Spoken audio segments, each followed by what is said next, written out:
police force in the United States were on the doorstep of that individual. I would encourage people to use that facility, and I will do all I can to help resolve and get compensation for the group of cyclists he mentions. Nicola Richards. Thank you, Madam Deputy Speaker. Firstly, I'd like to congratulate my right honourable friend to her new position. I know she'll do a fantastic job. Madam Deputy Speaker, sadly I wasn't shocked by Stanmore Council's latest attempt to threaten and silence residents who are being let down by the Labour-run council. Residents who complain about their child's special educational needs and disabilities travel service now face their transport provision being removed for good. Their latest terms and conditions reads, "Please don't use social media to make a complaint, as it may result in your child's transport being suspended or removed permanently." And this is after the scandal around these contracts being awarded on the basis of friendships. We really have hit a new low. Can I ask the Leader of the House to advise me on whether we can have a debate on Stanmore Council's ongoing SEND provision? Well, that is very shocking and sad to hear. It is absolutely the case that local authorities have a statutory duty to provide free home-to-school transport for eligible children of compulsory school age, and it would not be lawful for a local authority to withdraw transport from an eligible child on the grounds that a parent has complained. I think that is an outrageous thing. The Honourable Lady will know what to do to secure a debate, but I will raise this issue on her behalf with the relevant department. I think it's a shocking indictment of that council. Ian Paisley. Thank you very much, Madam Deputy Speaker. Can I congratulate the new Leader of the House? I'm personally very pleased for her and wish her all the very best in this role. This morning, the Northern Ireland Research Agency produced statistics that Northern Ireland has had 340 excess deaths in the last 10 weeks. That's a 16% increase over the last 5 years, and it's devastating, obviously, for those families and for those people. And it's largely due because of delayed diagnosis, and also the cancer statistics are still not published, which means that this will be even higher in the next few weeks. I'm wondering at what point of the crisis in the health service in Northern Ireland will the Health Minister here be able to step in with emergency provision, emergency organisation. I wonder if the business leader can raise this urgently with the Health Secretary. Well, that is very hard to hear. I think one of the strengths of our National Health Service across the United Kingdom is that it is devolved and it is run in slightly different ways. And the Chief Medical Officers, I know, work together very closely to share good practice, to learn from each other and strengthen the system as a whole. I will certainly raise his concerns with the new Secretary of State, but he will know that we are doing everything we can to restore a government in Northern Ireland so these issues can be gripped and dealt with. Robert Walker. Warmly welcome my right honourable friend to her place. I think she'll be a fantastic champion for this House, and I welcome the speed with which the government is bringing forward measures to address the energy crisis. Alongside that, in my inbox, the number one issue from constituents is the fate of future of the Worcester Warriors Rugby Club. Professional rugby has been played at Six Ways for all of my adult lifetime, but this is now under threat due to the dire financial situation at the club. 5 Worcestershire MPs have written together to both the incoming and the outgoing Secretary of State for DCMS, and I'm delighted, thank you, Madam Deputy Speaker, that the Speaker has allowed for an adjournment debate on this issue on September the 19th, but I fear that may be too late. We need urgent action by the DCMS, the Premier Rugby and the RFU to save the future of this club. Are there any opportunities for me to raise this issue even sooner than Monday after next? Well, I thank my honourable friend for the work that he and his local colleagues are doing to secure this club's future. He has done exactly as you would expect him to do so in securing that debate. But time is of the essence. I will happily raise this issue on his behalf and ensure that the new Secretary of State realises it is a priority. We have previously assisted clubs in, even if it is just buying them a bit of time, and I know that the new Secretary of State will be keen to do all they can to assist. Peacock. Thank you, Madam Deputy Speaker. The Government taken £4.4 billion from the mine workers' pension scheme to date. The cross-party Bay Select Committee report concluded that the government should not be in the business of profiting from miners' pensions. Myself and 50 colleagues wrote to the 2 leadership candidates last month about this. We are yet to receive a reply. So can I ask, can we have an urgent statement from this new government on this scandal? Well, I thank the honourable lady for raising this matter. She can clearly raise it as a question to that department or seek to secure a debate, but I would be happy to notify the relevant department that is a concern to her and ask them to get in touch. Bob Blackman. Thank you, Madam Deputy Speaker. Before the recess, I raised the plight of Badara Jabakile, a young Afghan boy who became separated from his family when they fled Afghanistan. Very sadly, he ended up in Paris, while the rest of the family ended up here. Over the last 12 months, his solicitor, the family, and my office have been trying to get him reunited with his family. The good news is, yesterday he arrived at King's Cross, and he was united with his twin brother. However, this highlights the problems there are of both Afghan refugees and other refugees who are separated from their families across the world. Equally, 11,000 Afghan refugees are still in hotels in this country. So can we have a debate in government time on the plight of refugees and how we can ensure we short-circuit this and get people into decent homes that they can make their own? Well, I know my honourable friend is an assiduous campaigner on these issues and continues to raise his concerns, but also concerns shared by many members of this House. I know that the new Home Secretary will be looking at these issues and also asking other government departments to grip these issues. I will be happy to raise this issue on his behalf and will certainly encourage the Home Office to, as I mentioned before, to be as helpful to members of this House in resolving these cases. Richard Gibson. Thank you, Madam Deputy Speaker.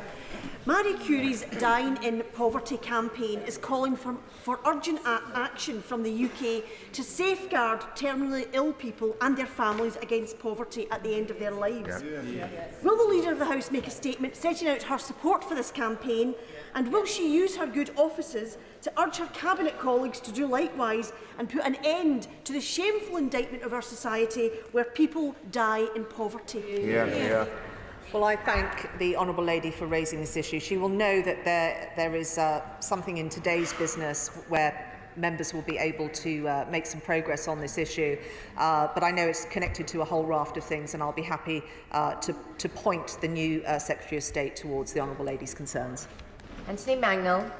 Deputy Speaker, there aren't really enough hours in the day to speak about fishing and farming, but with that in mind, could the Leader of the House please give us more time in DEFRA questions to be able to ask questions on rural affairs? Thank you. Thanks to the honourable gentleman for reminding all of us in this House of the vital importance of farming, fishing and rural affairs. I shall certainly talk to the new Secretary of State about his concerns. Barry Sherman. Madam Deputy Speaker, can I warmly welcome the new Leader of the House and look forward to our Thursdays together. But can I remind her that the lovely Cheryl Gillam some years ago managed to get the Autism Act through this place. Could we have an early debate on the fact that autism is a very important issue for so many families in this country? And up and down the country, many local authorities are ignoring the Act, failing to put it into operation, and leaving families in a dreadful state of despair. Could we have an early debate on it? Well, I thank the honourable gentleman for reminding us of the service that Cheryl Gillam performed, one of the many services she performed for this House in bringing that Act in, supported by many members of this House. It has been in operation for some time, and I think we should look at how it is performing. I would encourage him to apply for debates in the usual manner, but I will be happy to raise it with the several relevant departments so that they can consider his request. Elaine Saxby. Thank you, Madam Deputy Speaker, and can I congratulate and welcome my right honourable friend to her new position. Following the shocking fire 10 days ago at beautiful Baggy Point in my stunning North Devon constituency, caused by a disposable barbecue blowing up from the beach onto the tinder dry gorse, please can we have an urgent debate in government time to consider banning these dangerous and unnecessary items from our open spaces? Well, this was a particularly shocking incident. Natural fires are a tragedy in themselves, but when it is preventable and has been caused by such an event, it is very depressing. The government is ensuring that disposable barbecues are safe and include clear instructions to use, but clearly there is a lack of awareness about the potential of what might happen, and I thank the Honourable Lady for raising awareness of that today, and I know she will continue to do so, and I'll be happy to raise the issue with the Department. Alan Brown. Madam Deputy Speaker, Keepmoat Homes built a new housing estate in my constituency offering people dream homes. However, many constituents had issues with snagging that they struggled to resolve. There was actually a land grab by Keepmoat where some gardens are smaller and shown in the title deeds of the houses purchased. The general upkeep of the estate is very poor, strewn with weeds, and general maintenance is lacking. And adjacent land still owned by Keepmoat is effectively a wasteland. Keepmoat Homes keep fobbing off my office, promising to get back to us and never do, while of course they're making more money building houses elsewhere. So can I get a statement from the Leader of the House on how we can hold these so-called reputable companies to account and make them fulfil on their promises? Well, he has certainly raised awareness of the conduct of that company today on the floor of this House and done his constituents a service in the process. He will know that he will be able to secure perhaps an adjournment debate so to further discuss what this business is and isn't doing. Jonathan Cullis. Thank you very much, Madam Deputy Speaker. Earlier this week, Stoke-on-Trent City Football Club were proud to host our heroines, the Lionesses, as they stormed to a 10-0 victory over Luxembourg in their World Cup qualifier in front of a 24,000-strong crowd. It was a tremendous boost to the city of Stoke-on-Trent and a great showcase for women's football. So will my right honourable friend join me in congratulating the Lionesses in their victory? And can we secure parliamentary time to debate how we can improve access and opportunity for girls and women across our country to get into football? Well, I thank my honourable friend for again reminding us of the Lionesses' tremendous and continuing track record in bringing glory to our nation. I'm happy to say that it was announced this week that former England and Great Britain footballer Karen Carney, MBE, is to chair an in-depth review into the future of domestic women's football, which will look at how we deliver both growth to elite and grassroots level football. And next week there is a Westminster Hall debate on the 2022 UEFA European Women's Championship and participation of girls and young women in sport, and I would encourage all members to contribute to that debate. Florence Ashlomi. Thank you, Madam Deputy Speaker. On the 25th of August, my constituent Victoria Bowman and her husband were arrested in Neymar for alleged visa offences as they returned from the city of Shan State. Miss Bowman served as the UK's ambassador to Neymar, and the Neymar Centre for Responsible Business said that she has dedicated many years in strengthening social and economic development in Neymar. She is an upstanding citizen who served our country with distinction, and these charges appear politically motivated. So can the Leader of the House please discuss this with the Foreign Secretary and look at how we can urgently help my constituent and her husband? Well, I thank the Honourable Lady for raising this issue. I shall pass her concerns on to the Foreign Office, and I would encourage her to make contact with the new Foreign Secretary to discuss these matters directly. Sean Bailey. Madam Deputy Speaker. Madam Deputy Speaker, it was great to see my right honourable friend in her place today as she takes her position. I just want to warmly congratulate her. Samuel Metropolitan Borough Council were awarded £20 million by this government for a family hub, and we all know that how you start in life unfortunately still dictates sometimes where we go, and we need to change that, and a family hub can do that. Now, Madam Deputy Speaker, I'm campaigning along with local campaigners to ensure that there is a family hub located in Harville's Hawthorne in my constituency in West Bromwich. Now, the Harville's Hawthorne Primary School have the site, they have the connections, and they have the networks by which to build this. We just need to get Sandwell Council on board too. So will my right honourable friend give us a debate in government time, perhaps make representations in government to support the campaign to get a family hub at Harville's Hawthorne Primary School in West Bromwich? Well, my honourable friend is absolutely right, and indeed a former Leader of the House who is here in the chamber today has done a huge amount of work on early years and encouraging these family hubs.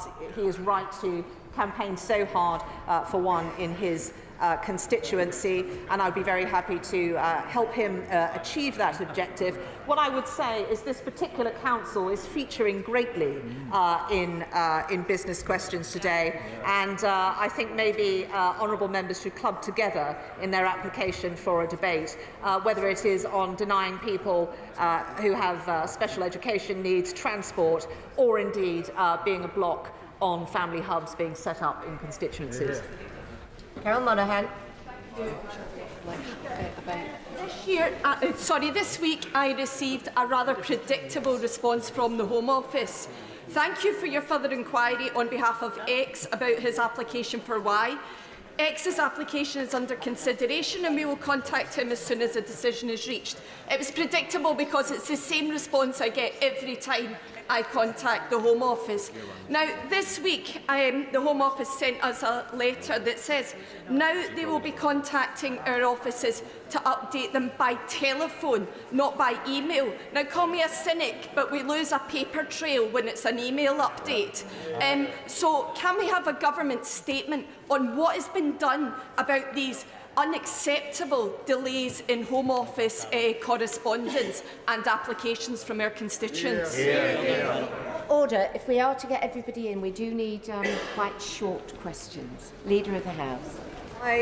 I'm aware of the correspondence that the Home Office have sent out. I very much doubt whether that correspondence had any ministerial oversight on it. I have raised it with the Home Office and said that our view is that this is not an acceptable service for members, and I think they do not understand that having a letter with a substantive answer is very helpful to members in terms of getting information to their constituents. I have raised it both with the Home Office and with the Cabinet Office, and will do all I can to ensure that members of this House get the service they and their constituents need. Scott Benton. Mr. Speaker, may I welcome my right honourable friend to her new position on the front bench. 28,000 migrants have now crossed the Channel this year, and I'm afraid that our inability to control our borders is becoming increasingly difficult to defend to my constituents. Can we expect a statement from the new Home Secretary on this issue and the further measures the government will be taking to address this? I think you can expect to hear from the new Home Secretary soon on these matters. It is a key priority for her, and in addition to statements, you will also see action. Dan Jarvis. Thank you, Madam Deputy Speaker. Can I warmly welcome the Leader of the House to her important new role, and I wish her well with it. I suspect the Right Honourable Lady has been studiously looking at the commitments that the Prime Minister has made over the course of the summer, so she will know that in a speech in Leeds on the 28th of July, the Prime Minister committed to build the Northern Powerhouse Rail Link to join up communities and unlock potential right across the north. That is hugely significant for the north of England, and I know the Metro Mayors in West Yorkshire, Tracy Brabin, and South Yorkshire, Oliver Coppard, are very keen to talk to the government. So can the Leader speak to the new Transport Secretary so we can get early sight of the government's intentions with this regard?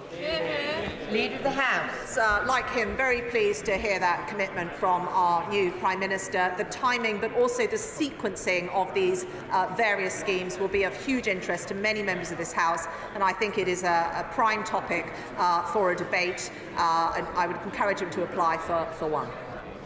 Daisy Cooper. On the 13th of May, almost 4 months ago, I wrote to the Secretary of State for Health and Social Care about a constituent who suffered a serious sexual assault at the hands of a medical professional.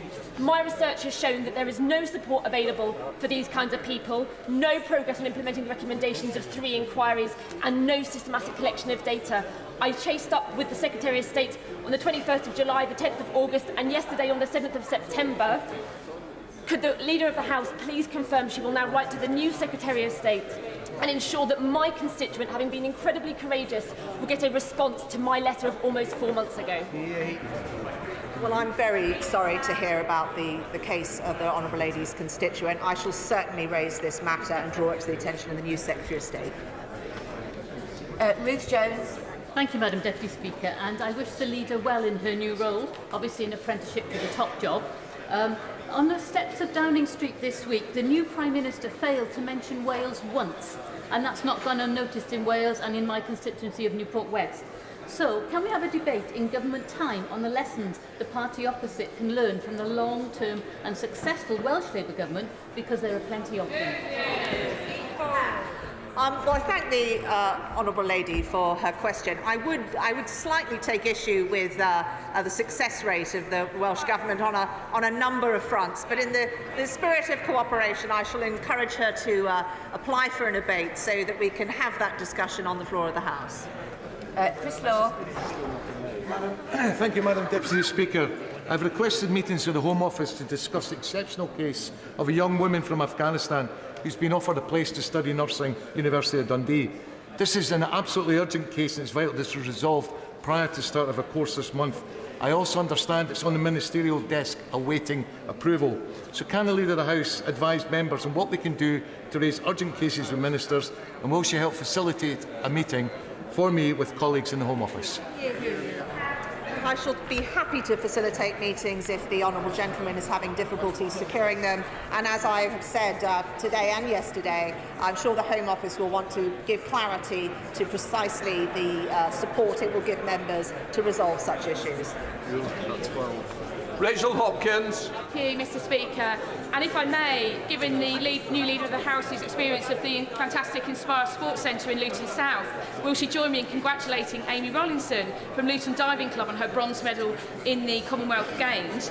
But if I can quickly ask, given the devastating floods in Pakistan, a third of the country is underwater, 35 million people are affected, over 1,200 dead, please can we have an urgent debate about UK aid to Pakistan? Well, I will happily join her in giving her the congratulations that she outlined for the achievements in diving in her constituency. She will know that we have given many millions in aid money to help with the situation in Pakistan, and our High Commission there is doing all it can to assist the government in the very difficult circumstances that they are facing, and I would encourage her and others to apply for debates in the usual manner. Chris Stevens. A remedial order can only take effect after 60 sitting days after it's been laid down. We've been waiting far too long for the second remedial order to be laid down for bereavement support payments for cohabiting couples. Can the Leader tell us when the government plan to lay down that second remedial order? Well, I'm very aware that because these are sitting days, this is a longer period of time, and there are many issues that honourable members have raised today that do need to be dealt with swiftly. I am having discussions with my team and the Deputy Leader of the House about how we can ensure the measures that are urgently needed are brought forward in the swiftest possible time. Delays to cancer treatment can be a matter of life and death. Yet the government is still not meeting 7 of the 9 urgent referral cancer targets. Could we have a debate in government time about how we can improve the situation for those waiting their cancer treatment? I thank the honourable gentleman for raising this issue. Much of the waiting list pressures that the NHS is under is because of diagnostics, and I know it will be a key focus for the new Secretary of State. I would encourage him to apply for a debate in the usual manner. Speaker, let me congratulate the Leader of the House on their appointment. My constituency celebrates 2 very important anniversaries this year. First of all, the 150th anniversary of the foundation of the Sons of the Rock, Dumbarton FC, which 2 members of my family have actually played for, and also, of course, the 800th anniversary of the Royal Borough of Dumbarton, founded by our late King Alexander II, by the grace of God, King of Scots. So I wonder, will the Leader of the House not only congratulate Dumbarton FC, but the people of Dumbarton and their ancient history, but also say it's about time we recognise the value of sport and also our great boroughs across these islands. Well, I'm very happy to join the honourable gentleman in congratulations of both those achievements, and I wish them well in future years. Davies-Jones. Speaker, shamefully unnecessary delays to the online safety bill has allowed dangerous misogyny and right-wing extremism to perpetuate online for far too long. We know young boys are especially susceptible to this, and more turning to the dark web in an attempt to find a place of belonging and acceptance. Will the Leader of the House therefore commit to a debate in government time to just look at how we can tackle this way of radicalisation before it is too late? Well, I thank the Honourable Lady for raising this and point her to the remarks the Prime Minister made yesterday about our commitment to that bill. Its progress is very important, and obviously members will be able to contribute to that. But if she wishes to have a further debate, I would encourage her to apply for one in the usual way. Gareth Thomas. Navrenda Mishra. Thank you, Mr. Speaker. I pay tribute to all firefighters in Stockport and across the country who work in very difficult conditions to keep people safe. Shockingly, data from the Fire Brigades Union shows that between 2010 and 2021, we lost 631 full-time firefighter roles in Greater Manchester. This is unacceptable and poses a real threat to the public, where fire and rescue services may not be able to deal with every incident and fight all fires. As the new Prime Minister starts her term, there's a real opportunity to properly invest in the fire services again. So will the Leader of the House allow a debate in government time on funding for the fire and rescue services in Greater Manchester in light of the years of cuts? Well, I thank the honourable gentleman for raising this question. These matters are for local people to decide, but clearly the shape of the fire service is changing. They're taking on additional roles as well as their traditional ones, and that will be a concern for many members across this House, and I would encourage him to apply for a debate in the usual way. According to a UK finance report, push payment fraud rose by 39% last year. Wow. That's no surprise to me, having spent the summer discussing this with affected constituents. So I think that more teeth are needed. We need to find a way to make sure we have proper redress for consumers and businesses affected, and a way of dealing with banks who are hosting the accounts which are benefiting from these high-value frauds. So can we have a debate in government time on what more can be done here to make sure that we put an end to this very damaging and increasing fraud? Well, the Honourable Lady raises an important issue. I know that this has been a focus for the Treasury in recent months, and certainly that if she would apply for a debate, I'm sure many members would wish to contribute. Liz Truss. Thank you, Mr. Speaker. This Sunday marks World Suicide Prevention Day. And yesterday, I, along with the Right Honourable Member for North Durham, met Matthew from If You Care Share, who is raising funds to support the work of the charity, running from Durham to 10 Downing Street. Can I ask for a debate in government time so that we can discuss suicide and self-harm prevention and the government's revision of the strategy? Well, I thank the Honourable Lady for raising that important issue, and I wish her constituent well on his mission to raise awareness and funds for this important cause. I will happily raise the issue with the relevant Secretary of State, and I'm sure if she were to secure a debate, and I would encourage her to apply for one, many members of this House would wish to contribute. Gerald Jones. Thank you, Mr. Speaker. Over the summer, like many other members, I'm sure, my office team have continued to experience considerable delays in contacting the MP account management team at UK Visas and Passport Office. Twice in the last few days, staff has spent over 2 hours on the phone getting to an advisor, and then the advisor are not able to give information, only read from a screen and not give assistance on complex cases. So could I ask the Leader of the House please to arrange a debate in government time to talk about what action the government can take to ensure members are provided with the support so that we in turn can give that support to our constituents? Well, he will know that the Home Office has done a huge amount to improve this service, taking on in recent months over 1,000 new staff to be able to process such applications. But he is right, there is no point in having an MP's service and hotline if answers are not at the end of it, and I shall certainly continue to ensure the Home Office is able to deliver the services that members of this House need and would welcome. Welcome the Leader to her place. My office are currently supporting several single mothers who continue to struggle with the child maintenance system because the support in chasing down avoiding paying parents or enforcing repayment of large arrears just doesn't exist in a meaningful way within the current system. Will the Leader of the House ask the new Work and Pension Secretary to give a statement to the House on improving the existing system for them and the many single parents across the UK who are single-handedly carrying the financial and emotional burden of raising their children? I thank the Honourable Lady for raising this, and I will happily pass on her concerns to the new Secretary of State. DWP questions are scheduled for the 17th of October, and I would encourage her to raise that issue in those questions as well.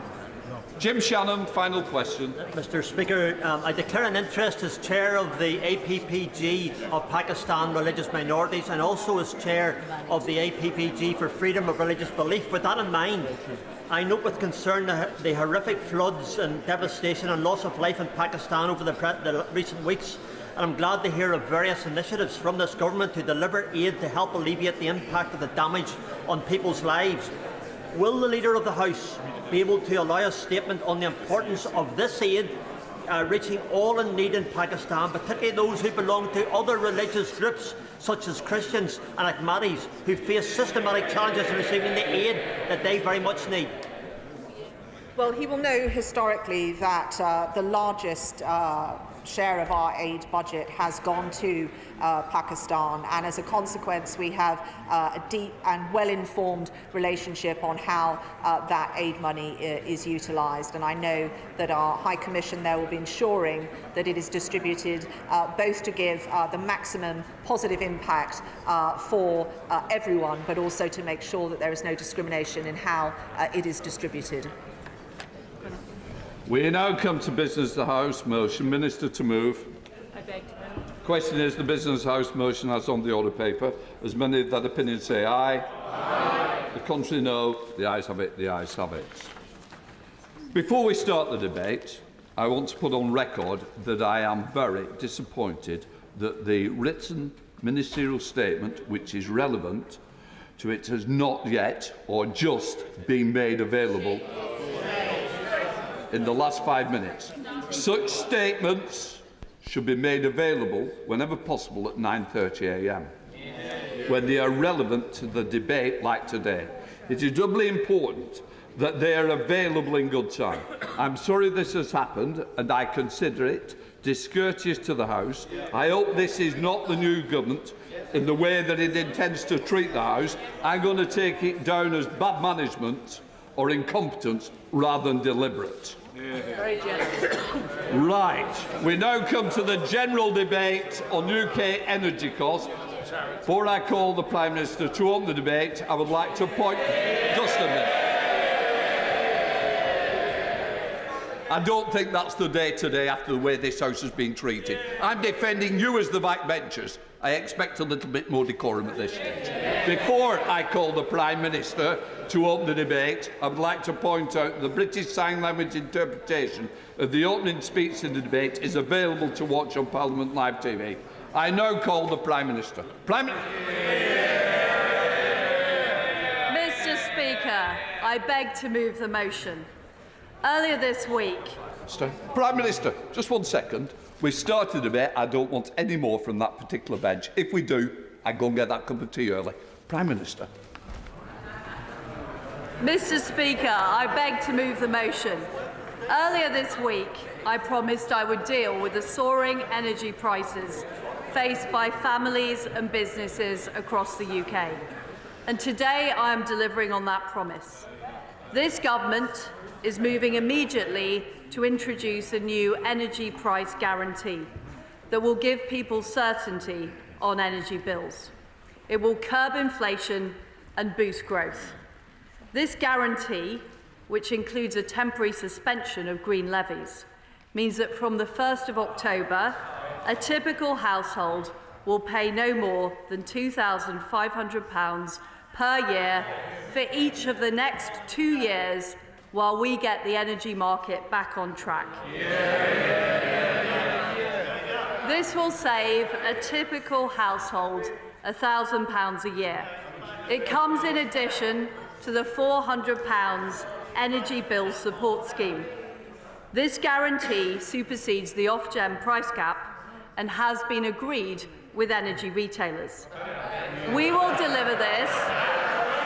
Mr. Speaker, I will make way in a few minutes when I have made some progress. Mr. Speaker, we will deliver this by securing the wholesale price for energy while putting in place long-term measures to secure future supplies at more affordable rates. We are supporting this country through this winter and next, and tackling the root causes of high prices so we are never in the same position again. For those using heating oil, living in park homes, or those on heat networks, we will set up a fund so that all Prime Minister, sorry about this. Can I just say, I don't want a running commentary from here and giving me the advice. I certainly don't need it. Prime Minister, I don't want to interrupt you. It's up to you to give way when you feel it's appropriate. But just to let you know that it is now being printed, the WMS, and I'm hoping that we'll bring it into the chamber for everybody to see. Prime Minister. Well, thank you, Mr. Speaker. For those using heating oil, living in park homes, or those on heat networks, we will set up a fund so that all UK consumers can benefit from equivalent support. I'll give way to the honourable gentleman. I thank you for giving way. National Energy Action estimate with the cap at the current level are 6.5 million households in fuel poverty. So raising the cap to £2,500, how many more millions of people will end up in fuel poverty, does you reckon? Well, Mr. Speaker, we are taking action to help people on the lowest incomes through universal credit, and we are also supplying £400 through the Energy Bills Support Scheme. Mr. Speaker, I would like to make some progress and then I will take more interventions. We will also support all businesses, charities and public sector organisations with their energy costs this winter, offering an equivalent guarantee for 6 months. After those 6 months, we will provide further support to vulnerable sectors such as hospitality, including our local pubs.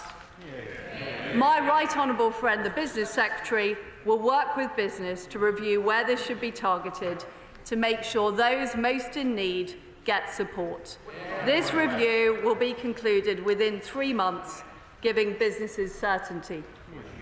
In the meantime, companies with the wherewithal need to be looking for ways they can improve energy efficiency and increase direct energy generation. I will give way to my honourable friend. I'm grateful to the Prime Minister giving way, and I commend her on the speed with which she and her new team really grip this challenge that's facing the country. And doesn't it demonstrate, Mr. Speaker, that Conservative governments do not stand by while millions of people on low incomes are threatened? I really commend the measure she's taken. Well, my honourable friend is absolutely right. I recognise that people are struggling with their energy bills, and that is why I have brought forward this debate as soon as possible to give people reassurance ahead of this winter that energy bills are going to be affordable. And we will be bringing forward emergency legislation to deliver this policy. My right honourable friend, the Chancellor of the Exchequer, will set out the expected costs as part of his fiscal statement later this month. And I can tell the House today that we will not be giving in to the Leader of the Opposition who calls for this to be funded through a windfall tax. That would undermine the national interest by discouraging the very investment we need to secure homegrown energy supplies. If the honourable members will allow me to make a bit more progress, I may be able to answer their questions before they've asked them.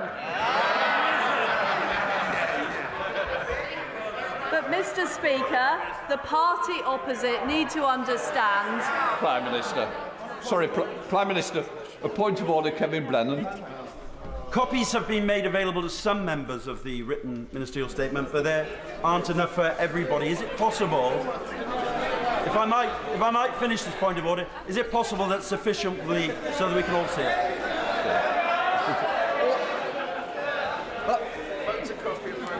As we both know, it's not a point of order, but it's certainly a clarification that they're now coming out, and we're printing them as fast as possible to make sure all members have the ability to read it. It is with great disappointment, but that's a matter of fact. Prime Minister.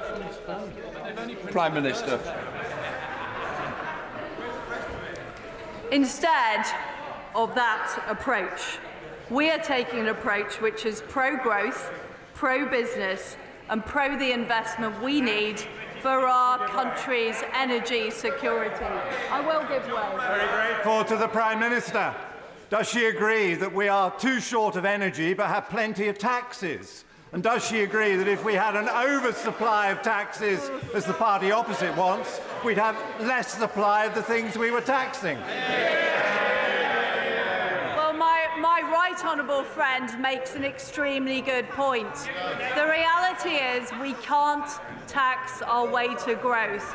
And the policy I am setting out today is all about helping people with their energy costs, as I promised, and making sure that we have the long-term energy supplies that we need for our country. I'll give way to the honourable gentleman at the back. Thank you to the Prime Minister for giving way. Just 6 months ago, households faced energy bills of £1,300. We are today being told that fixing prices at £2,500 is the best that the government can do. It's not. So why is the Prime Minister putting private energy profits ahead of people at this crucial time? Well, what we are doing is we're doing the important work to help people and businesses get through this winter and next winter, whilst fixing Britain's long-term energy supplies. I've already given way a number of occasions. I will give way later. Please hold off for a bit longer. Mr. Speaker, this is the moment to be bold. We are facing a global energy crisis, and there are no cost-free options. There will be a cost to this intervention. I will give way. I strongly welcome this package of bills to help cover. It's a marked contrast to the meagre scrappings offered by the benches opposite. Can she? I just welcome also that she's confirmed that schools and colleges will get help with their energy bills, as the colleges face increases of 300%. And could I just finally ask her, will she continue to bear down on fuel duty? Because we know that motorists at the pumps face extortionate bills when they fill up their cars. Well, I thank my honourable friend for his point, and I'm sure the Chancellor of the Exchequer is listening intently to his point ahead of his fiscal statement later this month. Mr. Speaker, I want to make some progress on explaining how we will defray the cost of this intervention, which I think might answer some of the honourable people's questions before they ask them. So the way we are going to defray the cost of this intervention is first of all by ramping up supply. Following on from the successful vaccine task force, we have created a new energy supply task force under the leadership of Maddie McTernan. They are already negotiating new long-term energy contracts with domestic and international gas suppliers to immediately bring down the cost of intervention. We are also accelerating all sources of domestic energy, including North Sea oil and gas production. We will be launching a new licensing round, which we expect to lead to over 100 new licences being awarded. And we will speed up our deployment of all clean and renewable technologies, including hydrogen, solar, carbon capture and storage, and wind, where we are already a world leader in offshore generation. Renewable and nuclear generators will move on to contracts for difference to end the situation where electricity prices are set by the marginal price of gas. This will mean that generators are receiving a fair price reflecting their cost of production, further bringing down the cost of this intervention. I will give way to my honourable friend. I warmly welcome the immediate action announced by the Prime Minister on the cost of energy, which is really going to help families in the Pendle constituency and right across the United Kingdom. Next week in Parliament is Nuclear Week. So will she join with me in supporting the rollout of small modular reactors championed by Rolls-Royce, who have 2 sites in my constituency? We need this technology now, so will she go further and faster to drive forward the nuclear programme in this country? Well, my honourable friend is absolutely right. Small modular reactors are a very important part of our energy mix. They're produced here in the United Kingdom. They will help boost growth as well as boost our energy security. And secondly, I will take a few more interventions in a few minutes, but please let me make progress on my speech. Secondly, today's actions will deliver substantial benefits to our economy, boosting growth, which increases tax receipts and gives certainty to business. This intervention is expected to curb inflation by up to 5 percentage points, bringing a reduction in the cost of servicing government debt. Thirdly, I'm announcing today that with the Bank of England, we will set up a new scheme worth up to £40 billion to ensure that firms operating in the wholesale energy market have the liquidity they need to manage price volatility. This will stabilise the market and decrease the likelihood that energy retailers need our support, like they did last winter, by increasing supply, boosting the economy and increasing liquidity in the market. We will significantly reduce the cost to government of this intervention. I will give way.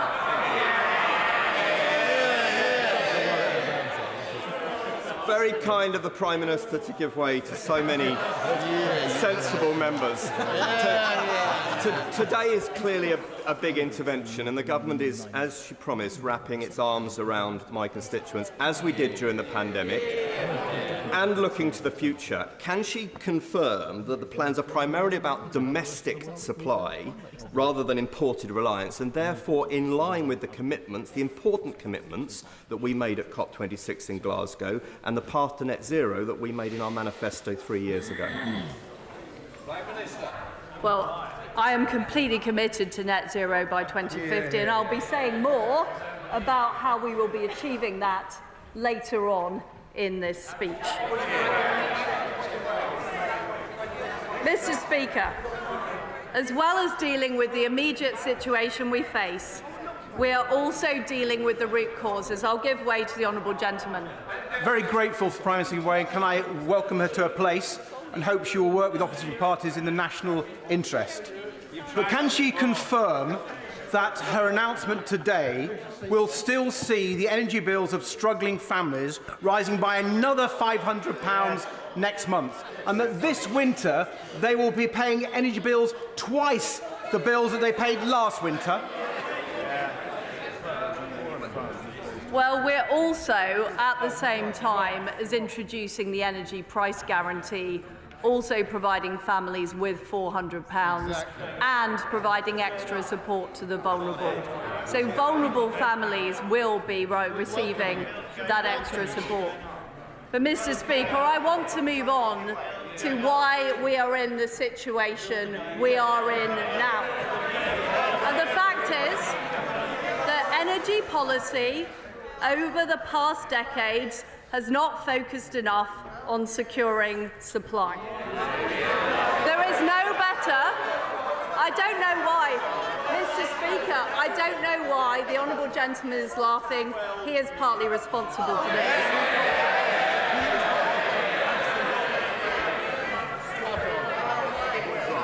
There is no better example than nuclear, where the UK has not built a single new nuclear reactor in 25 years.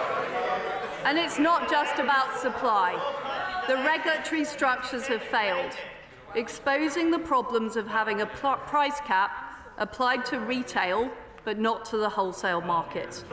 All of this has left us vulnerable to volatile global markets and malign actors in an increasingly geopolitical world. And that is why Putin is exploiting this situation by weaponising energy supplies as part of his illegal war on Ukraine.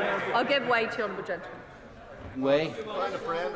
Would she accept that with 150 years' worth of gas under the ground in GB, it is absolute madness to turn our back on that resource at a time when people are facing huge energy bills? And could she also just explain to us how she intends to deliver the support which she's talking about in Northern Ireland? That's the people from Ireland. Well, I do agree with the honourable gentleman. I'm coming to the point about shale gas in a minute. But I can assure him that this policy will apply in Northern Ireland, and those benefits will be open to the people of Northern Ireland as part of the United Kingdom. So, as well as the action that I am announcing today, we will use these 2 years ahead of us to make sure that the United Kingdom is never in this situation again.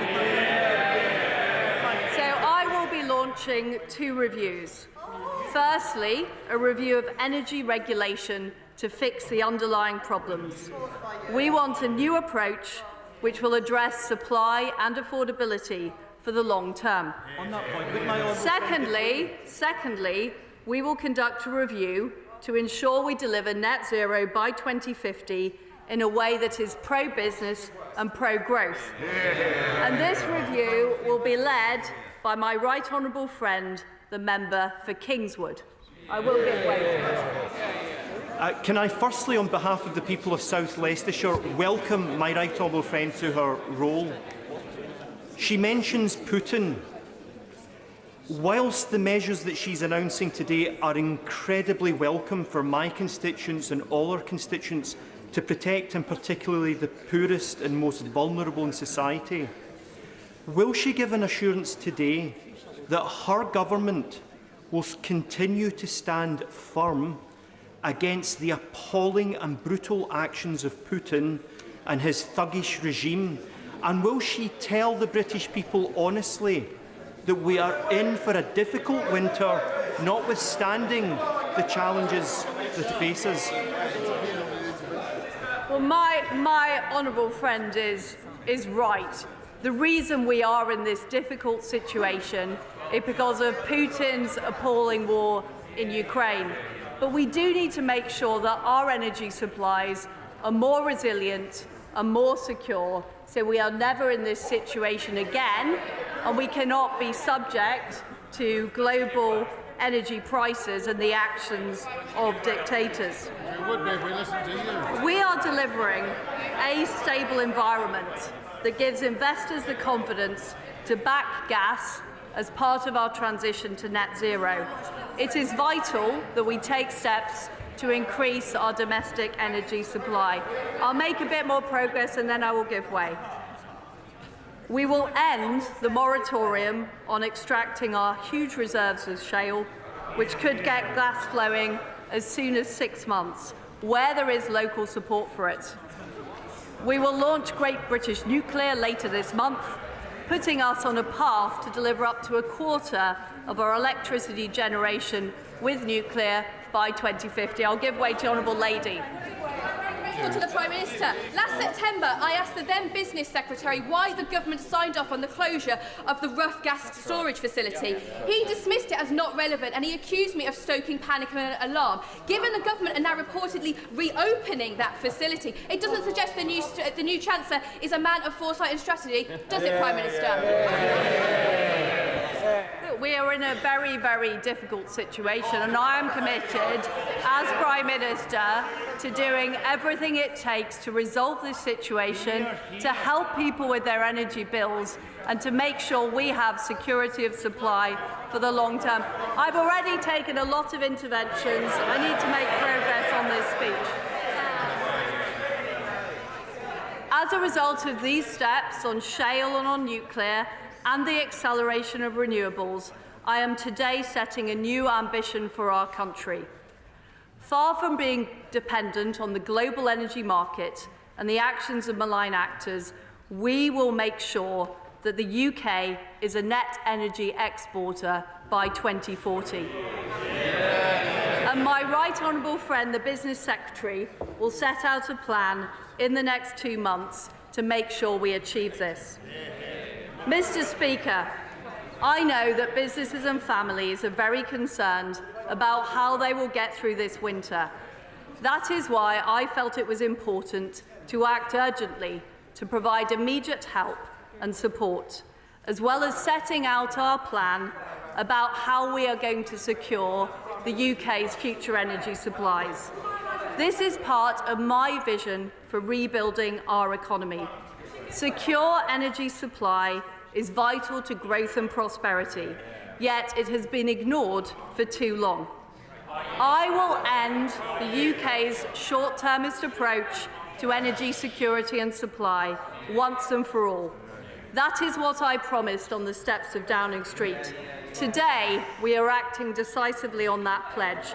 This will help us build a stronger, more resilient and more secure United Kingdom. I commend this motion to the House. There's a lot of members who wish to get in, so think of others after we've got through the front benches. I now come to Leader of the Opposition, Keir Starmer. Thank you, Mr. Speaker, and can I thank the Prime Minister for advance sight of our opening speech. We're in the middle of a national emergency. People are really scared, and families don't know if they can warm their homes this winter, and businesses ask if they can keep the lights on. That is why the Labour Party spent the summer fighting for a price freeze, so that no household would pay a penny more on their bills.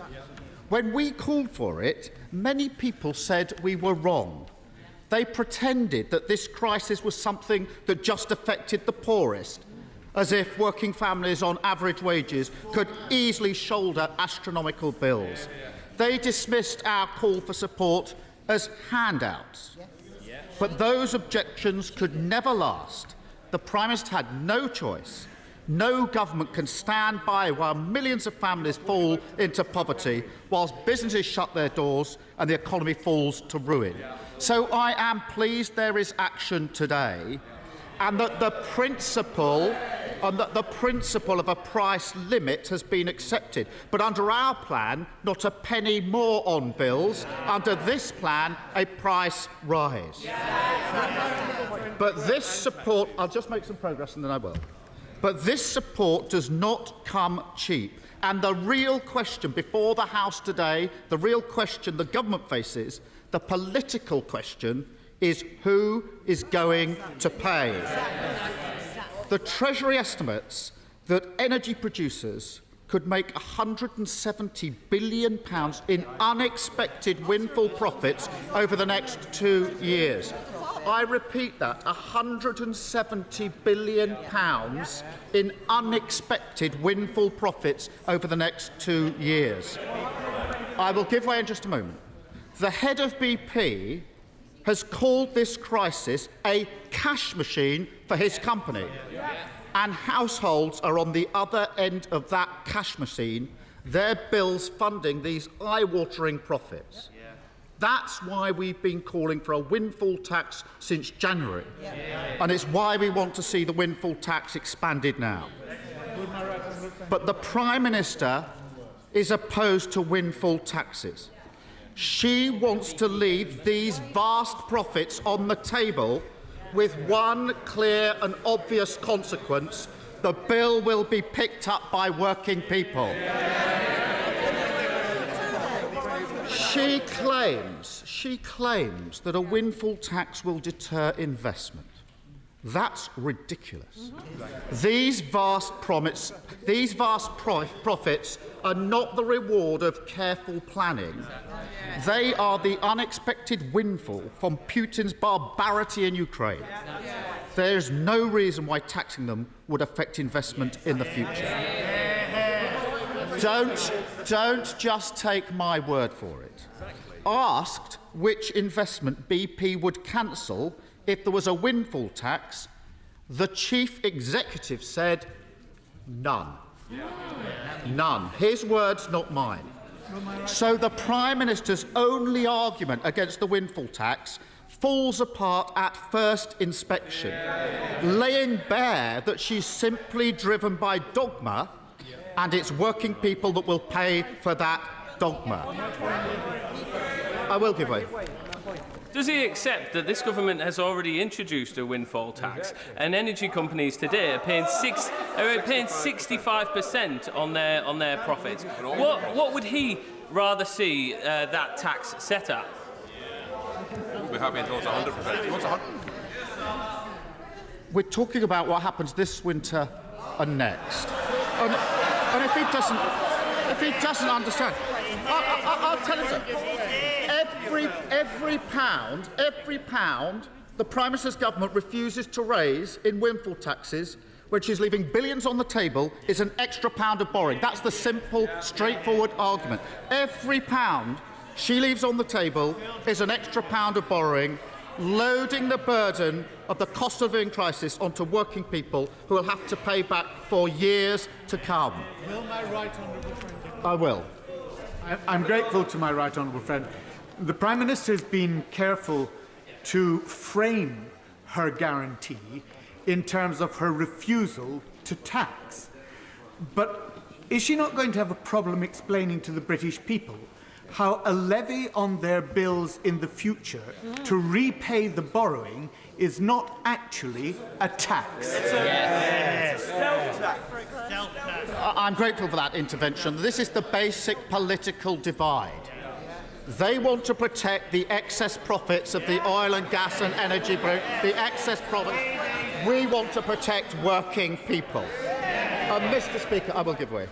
I'm very grateful to him for giving way, and this Saturday myself and many members of the Chesterfield Labour Party will be out meeting voters in Chesterfield, and if any of them haven't been paying attention this week, they might still say you're all the same. But isn't it absolutely clear now that there is a clear divide? Yes. Every voter that I knock on the door, they will know political parties have a choice. They've chosen to be on the side of the energy generators. We've chosen to be on the side of bill payers. Well, I'm grateful for that, and I'll be absolutely amazed if members opposite haven't picked this up. Ask voters whether they think that it's fair that they pick up the bill, or those companies that made profits they didn't expect to make, and there's only one answer to that question. It's a very simple question of whose side are you on? And I'm afraid this isn't a one-off, because not only is the Prime Minister refusing to extend the windfall tax, she is also choosing to cut corporation tax, an extra £17 billion in tax cuts for companies that are already doing well. That means handing a tax cut to the water companies polluting our beaches, handing tax cuts to the banks, handing a tax cut to Amazon. She's making that choice, even though households and public services need every penny they can get. Working people are paying for the cost of living crisis. Stroke victims wait an hour for an ambulance, and criminals walk the streets with impunity. It's the wrong choice for working people. It's the wrong choice for Britain. I will give way. I thank my right honourable friend, and it seems that the government has decided to deal with this energy crisis off the backs of ordinary, hard-working Brits and load huge levels of debt on future generations rather than properly taxing the billions of pounds of excess profits for energy companies. Why is this government on the side of big corporates rather than being on the side of ordinary, hard-working Brits? Is it because the Prime Minister is a former employee of Shell and is therefore on the side of oil and gas companies and is not protecting ordinary working British people? Well, I'm grateful for that intervention, and it does come down to this basic point. Everybody in this House recognises that profits are needed for investment in all businesses. But in this case, these are unexpected profits that were not expected to make. And when the Chief Executive of BP says this will not deter any investment, it's a bit rich for the opposite to say he's completely wrong. He is the Chief Executive of BP. He's made his case. It's the complete opposite of the case that the Prime Minister is trying to make. Now, Mr. Speaker, the immediate cause of, I will in a moment, the immediate cause of this energy crisis is Putin's grotesque invasion of Ukraine. We stand united in our support for Ukraine. If we're to defend democracy, defeat imperialism, and preserve security on the continent, Putin's aggression must fail. And whatever our political differences, the Prime Minister will always have my full support in that common endeavour. But we must ask ourselves, why are we so exposed to changes in the international price of oil and gas? Why are we so at the mercy of dictators, able to pull the plug on wells and shut down pipelines? Why is there such a fundamental flaw in our national security? I will give way in just a moment. I'll make my argument, then I will give way. It's about a failure to prepare, a failure to increase our energy independence, a failure to rapidly decrease our reliance on fossil fuels. They banned, Mr. Speaker, they banned onshore wind in 2015. That cost us clean energy capacity equivalent to all our Russian gas imports in recent years. A policy disaster. The Prime Minister has been constantly opposed to solar power, the cheapest form of energy that we have, and she's been consistently wrong. And it's not just what the Prime Minister said in the heat of her leadership campaign this summer. When she was Environment Secretary, the government slashed solar subsidies. The market crashed. I will give way. To the right honourable gentleman. But the Leader of the Opposition is being completely misleading, if I may say so, because what he said, it's under this government that the United Kingdom has the second highest offshore wind generation capacity anywhere in the world. And how is that created? It's through investment by companies. This government will allow for that to happen. Well, I take it from that intervention that he doesn't quarrel with me that the ban on onshore wind since 2015 has been a policy disaster, along with the opposition to solar power. Forgive me, I saw the former Prime Minister raising it. I will take her intervention, of course. Thank you. I'm grateful to the right honourable gentleman for giving way. He's talking about lack of preparation for energy security for the United Kingdom. In that case, if Labour is so worried about lack of preparation, why did they not build any new nuclear capacity?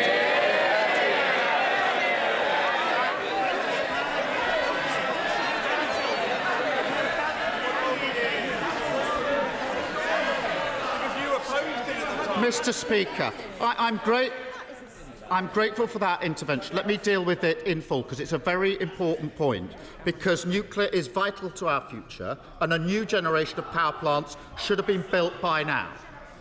Yesterday, the Prime Minister tried desperately to blame Labour, and that intervention goes to this point. I remember the exchange across this dispatch box in 2006, in which Prime Minister Blair said, "I'm pro-nuclear." And the Leader of the Opposition, David Cameron, didn't know where to look. If you haven't seen the clip, have a look. I'm pro-nuclear. David Cameron didn't know where to look. The uncomfortable truth for members opposite is this. The last Labour government gave the go-ahead for new nuclear sites in 2009. In the 13 long years since then, not one has been completed. Let me turn to home insulation, which I will give way. To the right honourable gentleman. Tony Blair may have said he was pro-nuclear, but he didn't actually build any nuclear power stations.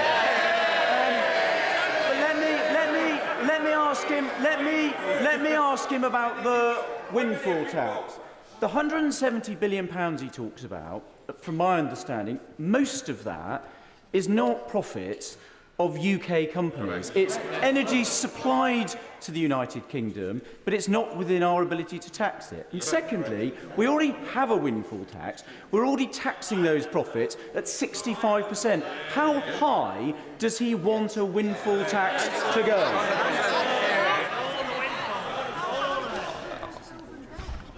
On the question of 2006, I think I'll give way to him again. What was his party's position in 2006 when David Cameron was asked the question on nuclear? Because he didn't have a position on it. But on the 170 billion that he raises, I think he's wrong about that. But if there is any doubt, I'd invite the Treasury to disclose the documents about this so that we can all see them and evaluate them. Because I think I'm right and I think he's wrong. But if the documents could be made available, we can all look at that £170 billion. Mr. Speaker, I will give way. But isn't the bigger point that there's a simple choice about how you pay for it? It either all goes on borrowing and ordinary families and on the never-never for this country, or at least some of it is charged in a windfall tax on unearned and unexpected income, which Putin has basically put into the pockets of Shell and BP. That's the fundamental choice, isn't it? That is the fundamental choice. It's the fundamental divide in this House. Let them defend their position to protect those excess profits, and we will defend our position of standing up for working people. I'm going to make some progress. Mr. Speaker, I've taken a lot of intervention. I'm going to make some progress. Let me turn to home insulation, which reduces energy consumption like nothing else. We have the draftiest homes in Europe. The last Labour government set about fixing that. Then the party opposite said, cut the green crap, and the whole project all but collapsed. Installation rates down by 92%. Utterly short-sighted, and it's costing millions of households £1,000 a year on their energy bills right now. The Prime Minister is right to recognise that immediate support needs to be combined with longer-term action. But I'm afraid fracking and a dash for gas in the North Sea will not cut bills, nor strengthen our energy security, but they will drive a coach and horses through our efforts to fight the looming climate crisis. She should listen to her own Chancellor sitting next to her. What did the Chancellor have to say about this just a few months ago? Now, this is quite a long quote. See the Chancellor leaning forward. I've tried to cut it down. But every sentence is worth repeating of what the Chancellor said just a few months ago, his words. For those calling for its return, they misunderstand the situation we find ourselves in. If we lifted the fracking moratorium, it would take up to a decade to extract sufficient volumes. And it would come at a high price for communities and our precious countryside, his words. I'll go on because this is so good. Second, he said just a few months ago, no amount of shale gas from hundreds of wells dotted across rural England would be enough to lower the European price any time soon. And he went on. And with the best will in the world, private companies are not going to sell shale gas they produce to UK consumers below the market price. They are not charities. Spot on, Chancellor. And what did the Chancellor at the same time have to say about North Sea gas? Additional North Sea production won't materially affect the wholesale price. Indeed, earlier this year, his previous department helpfully put out a series of Mythbusters, a government myth-busting document. Here's one of them. Chancellor, your document. Myth. Extracting more North Sea gas lowers prices. Answer. Fact. UK production isn't large enough to materially impact on the global price of gas. I've got a copy for the Prime Minister.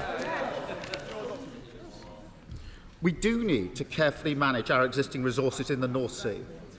And the industry has an important role to play in our future as we transition to a different form of energy.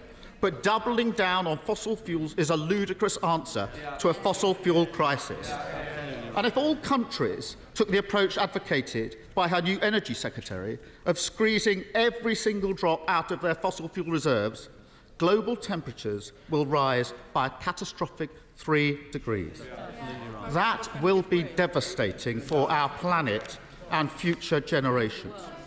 and it's totally unnecessary. Now, I'm going to make some progress because I do think other speakers need to get in. New wind and solar power are now 9 times cheaper than gas. 9 times cheaper. So we need a clean energy sprint, urgently accelerating the rollout of offshore wind, onshore wind, solar, nuclear, hydrogen and tidal. And last year, I set out a new national mission to insulate 19 million homes and cut bills for good. If the government had taken me up on that challenge, 2 million homes would already be insulated this winter. Britain needs a fresh start. We need a government that will never leave working people to pick up the tab for excess profits of the energy industry. We need a government that plans for the long term, rather than leaving us badly exposed to the whims of dictators. And we need a government that will drive us forward to energy independence, rather than doubling down on fossil fuels. The change we need is not the 4th Tory Prime Minister in 6 years, it's a Labour government. Thank you. Theresa May. Thank you, Mr. Speaker.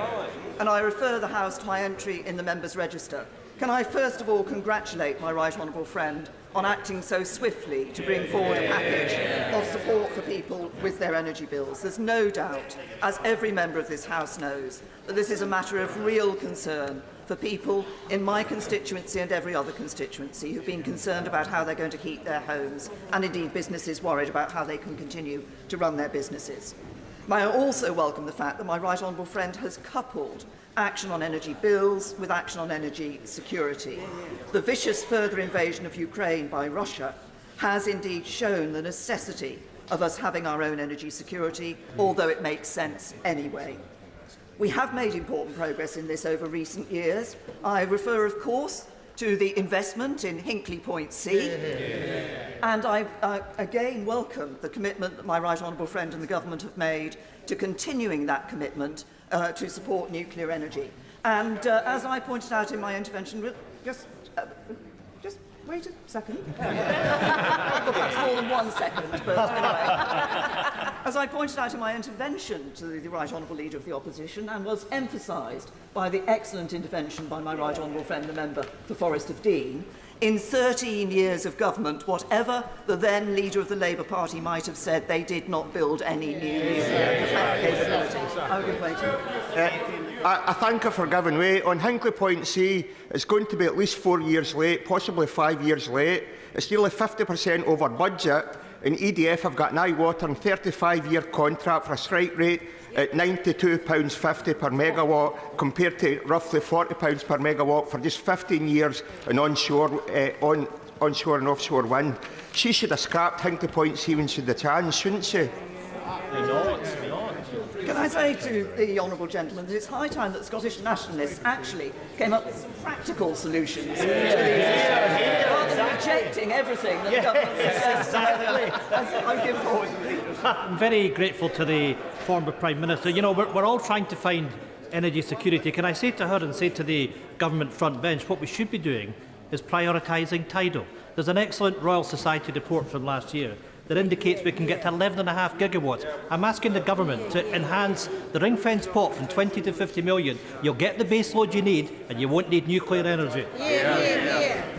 Say to the right honourable gentleman, this is actually a rather strange point in my political career, because I actually agree with him about the importance of tidal. And can I also say to him that when I was Prime Minister, I looked very closely, over a significant period of time, at proposals, particularly for the Severn Estuary, and unfortunately at that time, the price that would have had to have been guaranteed in relation to cost to the consumer was too high. Of course, looking at it today, it could be a very different picture. Now, my right honourable friend outlined a number of steps that the government is taking, and I look forward to seeing the full details of these. But I would like to suggest there are some other measures which will address energy prices and energy security, while capitalising on our high-growth tech sectors, and would also help us to meet our domestic and international climate change obligations. Because there are measures that will save people money that will also help to save the planet.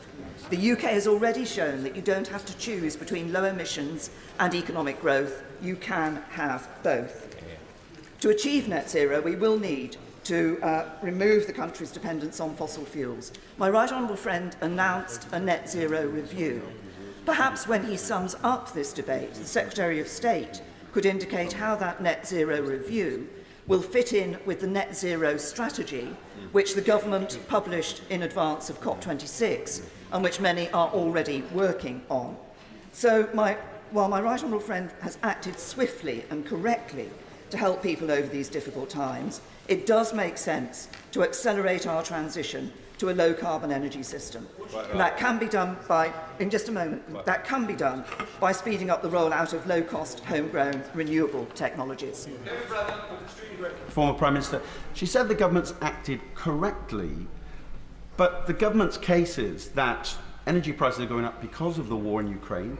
Therefore, these profits are being earned because of the war in Ukraine. Why is it right to prioritise war profiteering and instead have a stealth tax on households? What is right is to provide support for households who are worried about their energy bills. That's exactly what the government is doing. It's all about. Of course, if we are going to increase our use of renewables, and it is important that the price that people are paying for their electricity reflects the cost of that production and not the cost of gas. And I welcome again the fact that my right honourable friend, no, I'm going to make some progress. I'm going to make some progress on it. Can I say to my right honourable friend that I'm pleased that she's actually indicated that she's going to take action on relation to that particular matter. Can I also say that getting full benefit from this does mean upgrading the UK's power grid infrastructure. Alongside this, we do need to improve the energy efficiency of homes. And this would not just reduce demand for energy, saving people money, but again, it's an element that will help to save the planet. We do need to consider rolling out a significant home insulation programme. There is also, I will give way to my right honourable friend and then I'll give way to them. I'm very grateful to my right honourable friend. Her government did indeed look very closely at the prospect of a tidal lagoon off Swansea Bay. And at that time, it is quite correct, as she says, that it was too expensive, although the price now looks relatively attractive. But does she agree with me that actually the real opportunity at the moment, which the current Chancellor has been very supportive of when he was at Bayes, is for marine energy to come from tidal stream, which the new renewable auction is supporting, but there is much more that can be done, especially if we can affect the planning regulations around the pipeline of opportunity. Does she agree that there is more this government could do on that? Yes. I absolutely agree with my honourable friend, and I welcome every opportunity to actually increase the diversity of our supply of energy, and looking at these new opportunities is absolutely a way to do that as well. I said I would give way to the right honourable gentleman. Very grateful, and of course I completely support the tidal lagoon in Swansea, and I hope that that is now a real possibility for us. I hope the Prime Minister would accept that. But I just want to, and I agree with her about insulation. I think I understood the Prime Minister to say earlier that there was going to be protection for public services for just 6 months. Many local authorities, hospitals, schools are facing dramatically increased bills already. Aren't they going to need more support than just 6 months? Say that I think the public sector will be very pleased to hear that the government has taken their concerns on board and is providing support for them. Can I also say, as another step that I think the government needs to take, it should look at regulations, building regulations. We are still building homes with gas boilers. Doesn't it make sense to actually change the regulations? Because those homes will have to be retrofitted in just a very few years' time. And surely it is more cost effective to take action now. On that very point, I'm very... Before, the Honourable Gentleman had one intervention. What I'm bothered about, there's a lot of people want to get it. I don't want to stifle the debate, but I want to make sure everybody gets a voice. Yes, I apologise, Mr. Speaker, for being generous in interventions. The government is also key to driving greater private sector investment in low-carbon solutions. For instance, by de-risking investment into early-stage technologies. We've already heard about some early-stage technologies and emerging sectors such as hydrogen production. Greater investor certainty cuts the cost of new technology, drives innovation, creates jobs and boosts economic growth.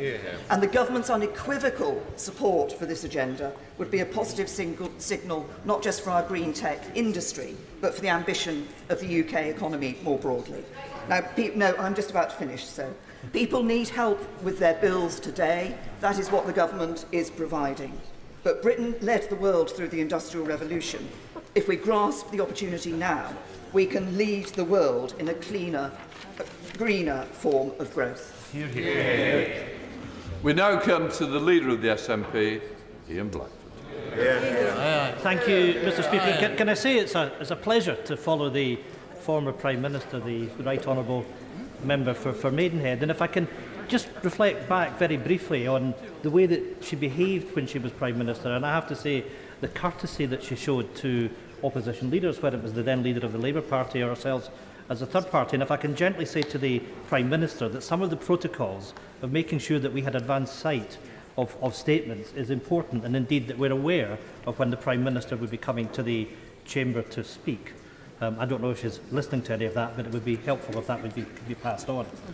Mr Speaker, at the start of the year, we were faced with an energy crisis. By the summer, it was an emergency.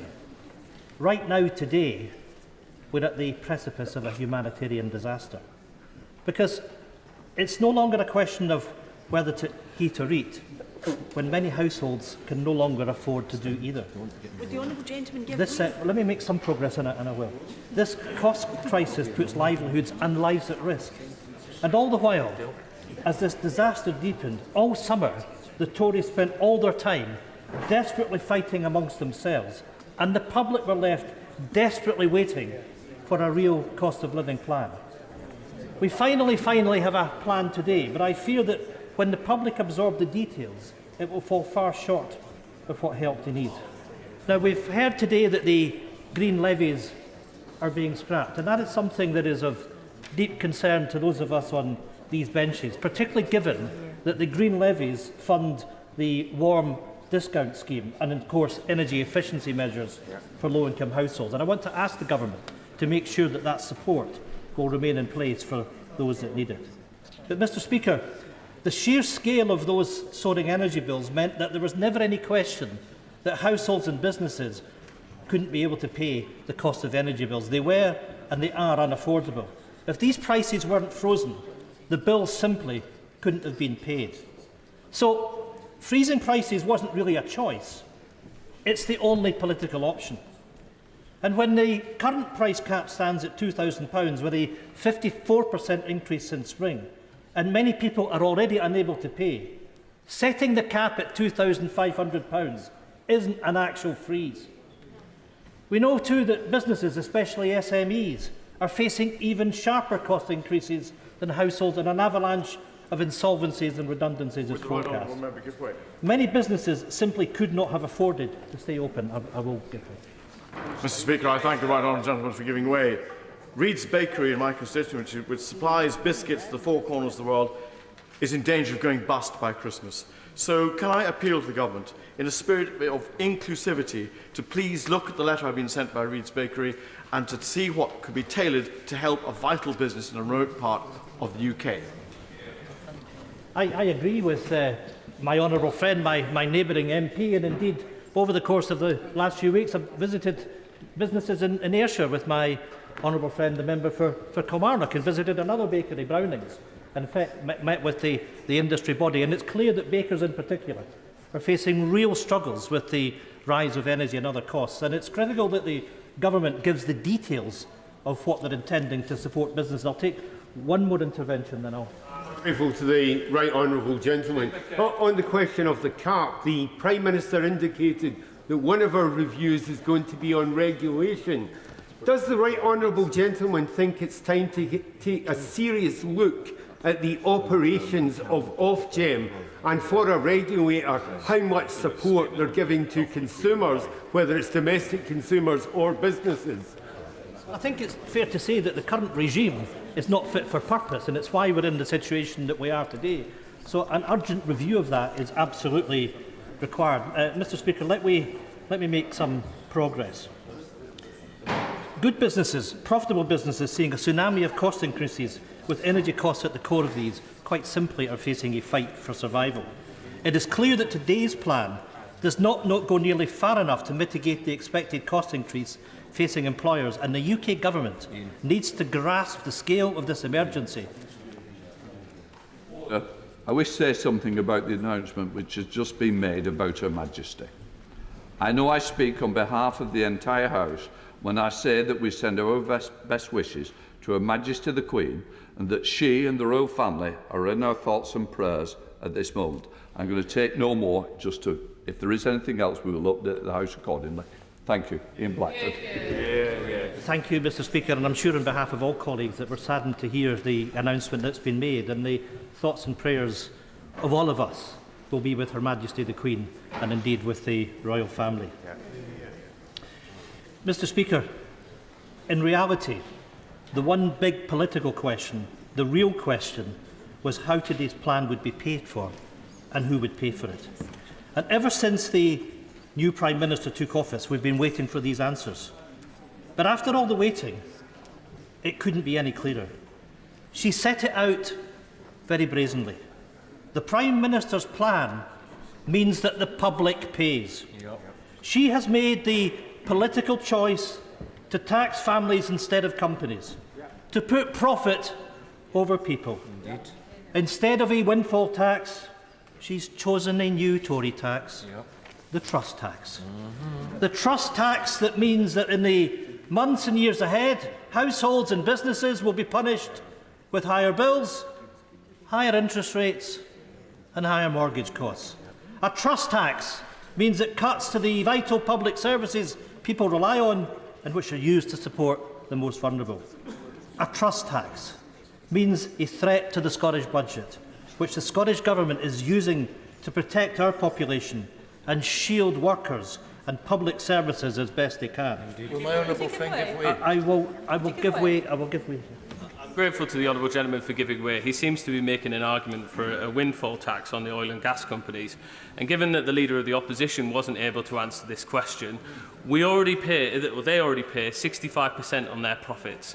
What would he rather see that tax set at? I'm grateful for that intervention, and if he just bears with me, I'm going to come to that very specific point. But that issue of who pays is important, because there is no... Well, actually, I will do, and you might actually show some respect if you don't mind. Because at the end of the day, oil and gas producers are making windfall profits. Our constituents, his constituents, are suffering. And it's right, Mr Speaker, that we look at the contribution that those making windfall profits will make, and I will come to that. I'm going to make a little bit of progress because I'm conscious that others want to get in. Mr Speaker, the frightening bit for people is that the new Prime Minister made this choice on day one in the job. Because on day one, we saw the pound slip to a low not seen since the Thatcher years, knocked by the UK's worsening economic outlook. On day one, our first major decision as Prime Minister will see big business profits prioritised over family budgets. And on day one, we can already predict that the trust tax paid for by households for the years to come will be the Prime Minister's enduring legacy, eating away at household budgets long after she and her party have been voted out of office. If day one was that bad, you couldn't blame people for fearing that the worst is yet to come. Mr Speaker, the decision not to bring in an additional windfall tax is the biggest and the worst political choice in this plan. Because let's look at Shell and BP as an example. Now, I want corporates to be able to be profitable to invest, to create jobs and to finance a green transition. But there is a difference between a fair profit and an excess windfall or excess profit. Mr Speaker, Shell's first half profits were up by 177% to $25.2 billion. Shell were making excess profits to such an extent they brought back shares worth $8.5 billion and declared that they would buy back a further $6 billion worth of shares between July and September. If you want the example of where the excess profit is, Mr Speaker, then there it is.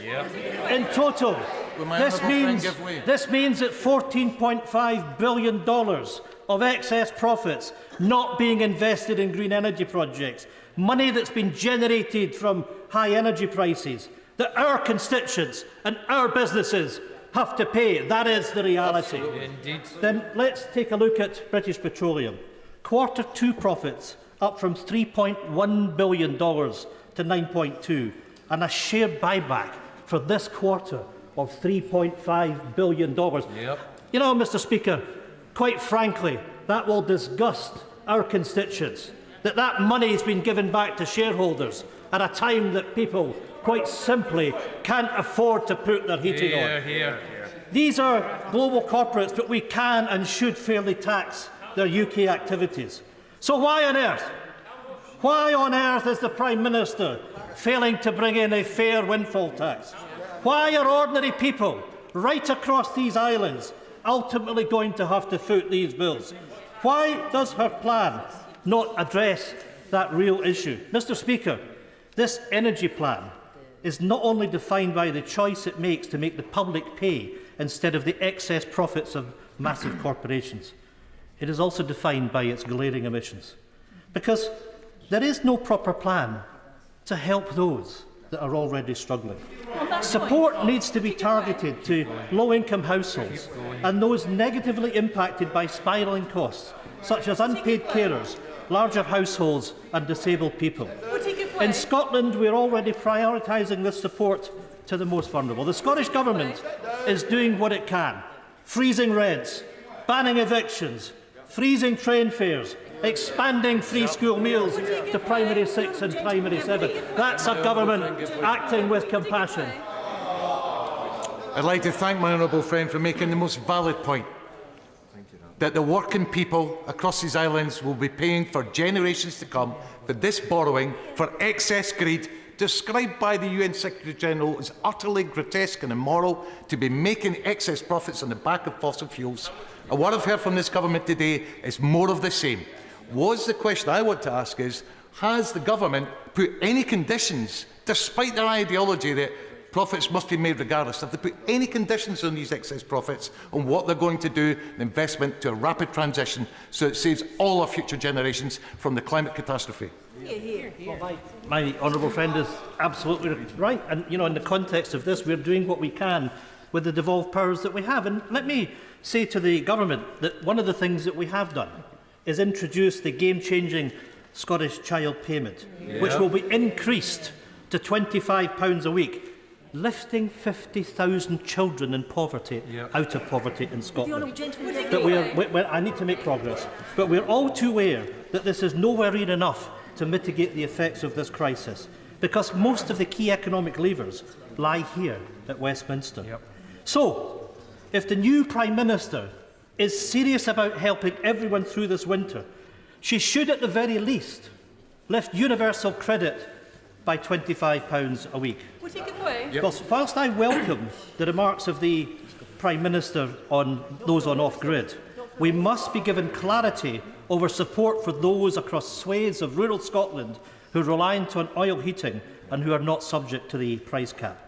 Clarity is also needed to those who have accepted fixed-term contracts at a higher rate in a bid to weather the storm. They must be allowed to switch to benefit from the support that's been put in place. And crucially, vital support for the most vulnerable must go hand in hand with the UK Government to increase budgets of the devolved administrations or grant them greater powers to borrow so that they can do more to help all public service workers and the most vulnerable. I will give way to... I'm grateful to the right honourable gentleman who's making a very broad and apposite speech. He was challenged on the rate of tax that he believed was appropriate, but of course he will also know that prior to the introduction of the windfall tax, the UK had the lowest tax rate of any oil and gas producer in the world. 65%, which is what he was challenged on, is actually 6 percentage points below the average of all producers in the world.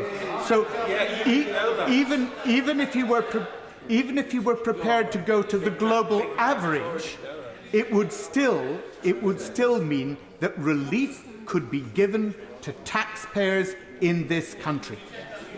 I have to say that the honourable gentleman makes an awful lot of sense with his intervention. And what we should be reflecting on is that these are oil and gas companies that are making additional profits, not because they're improving their businesses, not because they're investing, but quite simply because the oil and gas prices are higher. And it's quite right in the context of that our consumers, our businesses are compensated. Why on earth are we sitting back allowing the oil and gas companies to engage in billions and billions of dollars of share buybacks? Mr. Speaker, I want to make progress because I'm conscious of the time and those that want to speak. I want to briefly deal with another prominent point in the Prime Minister's speech, because the Prime Minister blames the cost of living crisis on the war in Ukraine, and I believe that this issue is worth expanding on. And of course, there is no doubting that what has happened in Ukraine has had a major role in spiralling wholesale prices. And we have rightly come together across this chamber in condemnation of Putin's horrific war and his actions to thwart European energy supply. And I look forward to continuing to work with the new government in a spirit of consensus on this issue. We all stand together against Putin's horrible actions, the war in Ukraine. But as we've rightly helped Ukraine, we must also help citizens at home. Indeed, we owe it to them to do so. And I would hope that the Prime Minister will reach consensus with me on this point. But where we divide is what I believe we must recognise that other countries in Europe, far more reliant on Russian gas than the UK, have weathered the economic storm far better than the United Kingdom. And we must therefore recognise the UK government's role in creating the circumstances for this crisis. We'll take it away. Shameful mismanagement by a successive Tory government stopped by a Tory Brexit means that the UK has the highest inflation in the G7, the lowest growth in the G20, and we're marching headlong into a recession. UK household electricity prices have surged ahead of European peers, and the UK is now in a deeper state of crisis than most because of the damaging choices that have been made. We don't need it. Scotland doesn't need it. I thank the honourable gentleman for giving way. Does he share my view that for my constituents in North Ayrshire and Arran, the most important aspect of this announcement today is that as they were waiting to hear of help with their fuel bills as they live in difficulty, what they've been told today is that their fuel bills will rise and they will be bitterly disappointed by this, and nothing has been offered to them today. Does he agree with that disappointment? Yes, I do. And of course we need to reflect that these energy bills in Scotland are rising in an energy-rich Scotland. And the damage of the choices that the UK government has made, choices that have been imposed upon us, make the choice of Scotland's future ever clearer. We'll take it away. Because Scotland is energy-rich, we simply shouldn't be facing an emergency. Mr Deputy Speaker, it may surprise some in this House, but Scotland produces 6 times more gas than we consume, and almost 100% of our entire electricity production comes from renewables. That's not attention-seeking, Prime Minister. These are the facts. Scotland has the energy. We just simply don't have the powers. We are stuck in a UK market that prices our electricity based on the price of wholesale gas, and the power to change the system lies with Westminster. I thank him for giving way. And of course he'll also know that although we are producing almost 100% of our energy from renewable sources, the grid connection charges that are £7.36 per megawatt hour compared to 40 pence per megawatt hour in England doesn't help further investment. Incredible. We need these grid connection charges to be reduced, because my constituents want to know, when they can see windmill or wind turbines outside their windows, why are their prices going up? Well, again, my honourable friend makes a very, very important point. We're being ripped off on Scotland's ability to deliver green renewable energy. But it's even worse than that.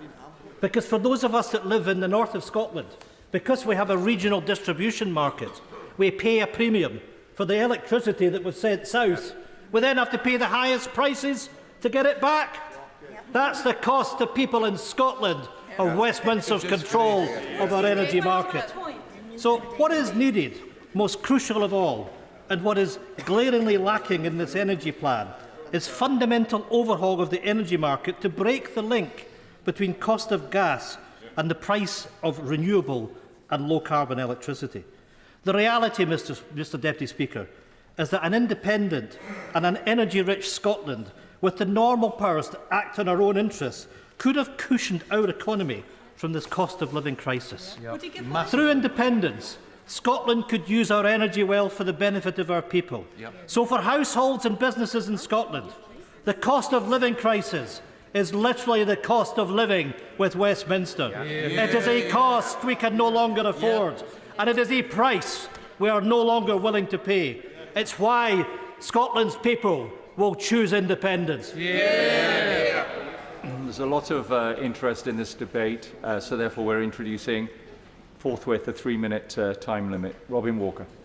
Thank you, Mr Deputy Speaker, and I welcome the Prime Minister and indeed all her colleagues to their places on the front bench and the rapid action that has been announced today. I wanted to see action for consumers in my constituency, but also for businesses, for charities and the public sector, and I'm delighted to hear all of that included in today's statement. Over the summer, I've heard from hundreds of constituents about their concerns, people who are vulnerable, elderly, students, and people with illnesses and disabilities, which mean that they weren't able to turn down their heating in the upcoming winter. So the action which has been announced today will be extremely welcome in all of those quarters. The fact that there is a 2-year cap in place, particularly welcome in my constituency. But I've also been hearing from businesses, and I've been very, very concerned at some of the costs facing pubs, hospitality businesses, manufacturers in my constituency. Indeed, as long ago as last year, I was writing to the then Business Secretary, now Chancellor, about high-energy manufacturers such as aluminium extrusions businesses,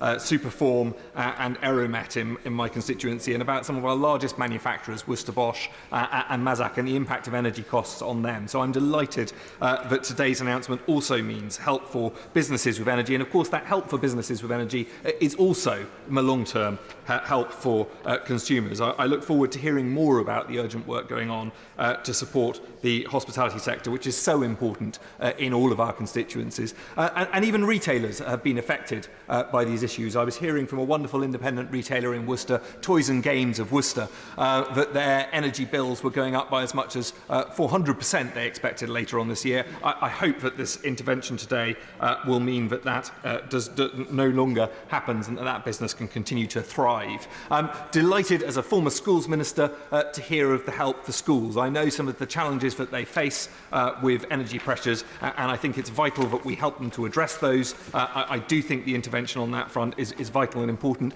and of course for charities as well. In the last week I visited my wonderful hospice in Worcester St Richard's, and this week I'll be visiting the Children's Hospice. I know both of them were concerned about the impact of energy bills, so we've seen correct interventions in all of those spaces. There's much to welcome in this statement. The new Energy Supply Task Force, the speeding up of deployment of clean technologies, including, crucially, hydrogen, the reduction in inflation by up to 5 percentage points, and the new Bank of England scheme to support liquidity in the wholesale market. A review to ensure net zero can be met in a way that supports business and is pro-growth, which I'm delighted to hear is taking place under my honourable friend and sometime lookalike for Kingswood.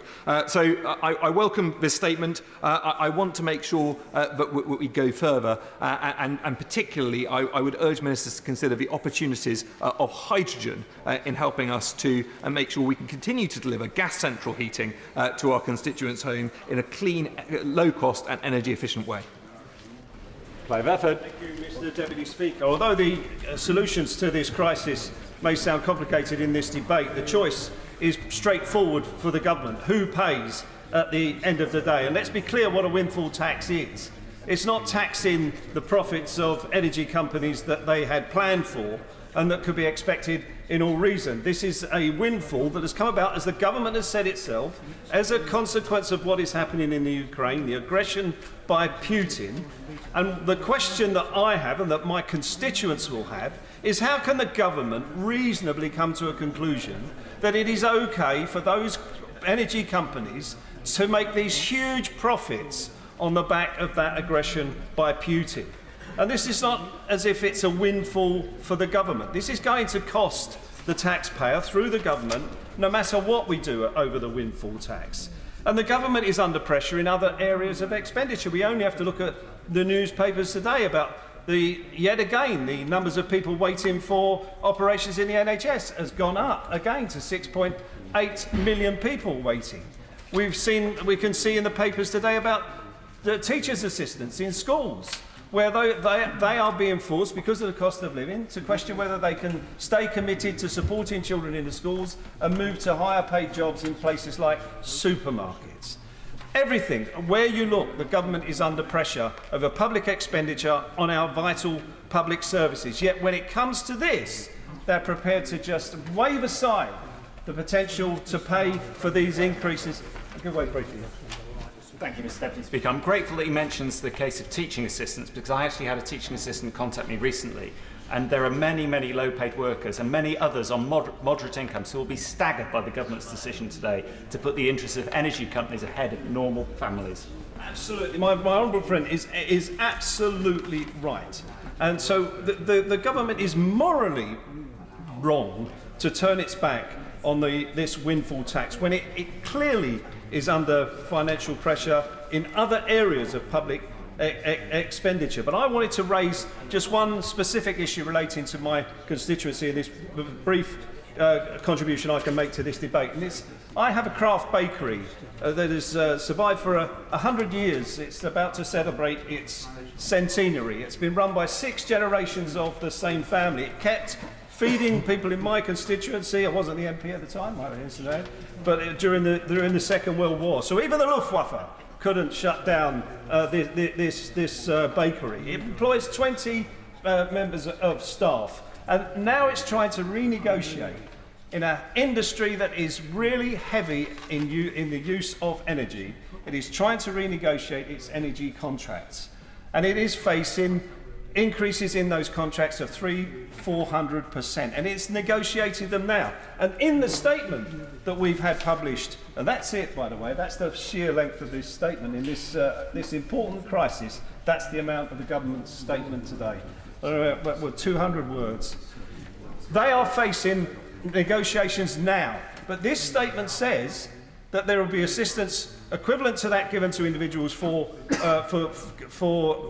businesses guaranteed for 6 months. And the Prime Minister, I wrote the words down, said that businesses would be given some idea of what assistance they will get in 3 months. Well, they're negotiating now. I mean, we got no clarity from the Prime Minister in her statement. It was like she was making a Queen's speech, my government will.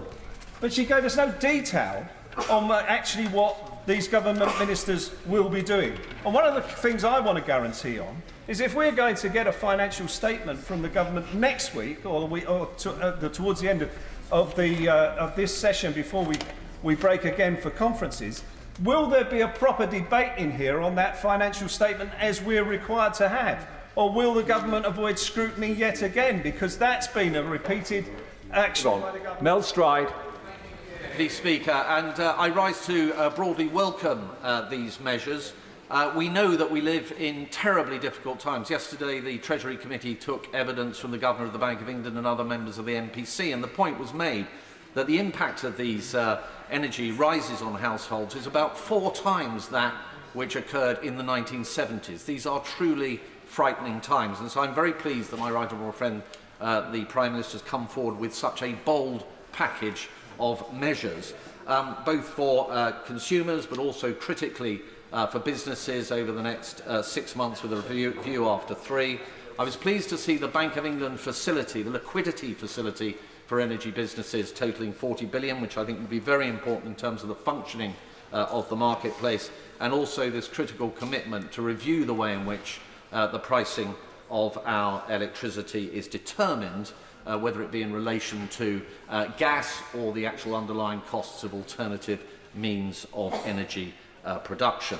I did want to focus briefly, Mr. Deputy Speaker, on the macroeconomic issues here, which are easy to overlook. This is a huge intervention. The Prime Minister detailed that the Chancellor would come forward with those costings at the emergency fiscal event that he is to present to the House soon. Now that in terms including, or alongside, should I say, the tax reductions that have been mooted, plus the other pressures on the public finances, mean that debt is most certainly going to increase, as is the deficit. And whilst it has been stated that inflation will be assisted by these measures, which is true. Inflation, of course, is just a measure of price rises relative to a previous period at a particular point in time.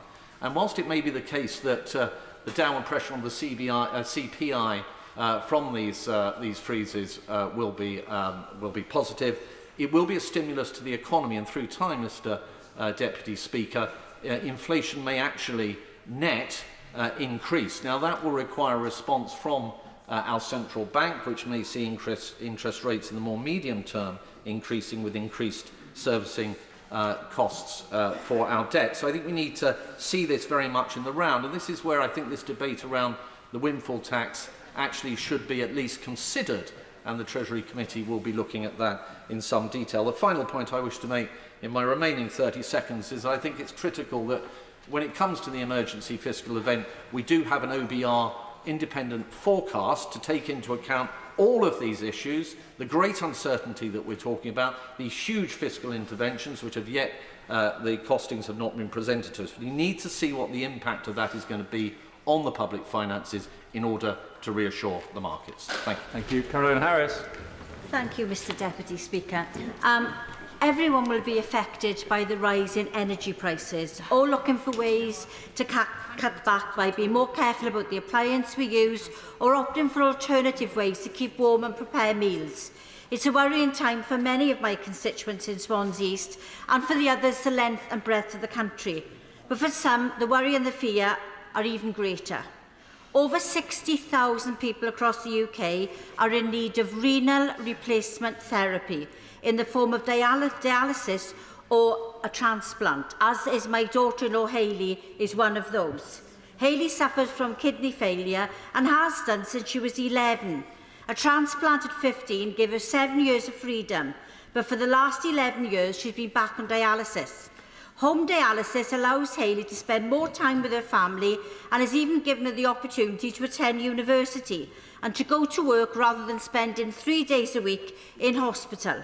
But running the machine for 10 hours at a time, 6 nights a week, comes at a price.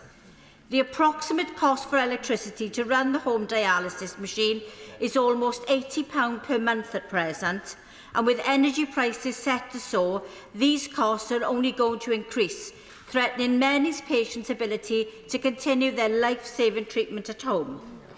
Charity Kidney Care UK and the Popham Kidney Support in my constituency have both recently contacted me about their concerns for patients and the lack of support they are being offered by energy providers.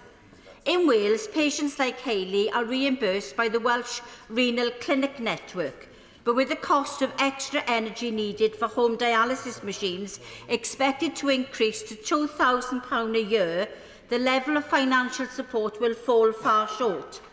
And the situation is even worse in other parts of the country where reimbursement amounts vary considerably, with some patients receiving no help at all.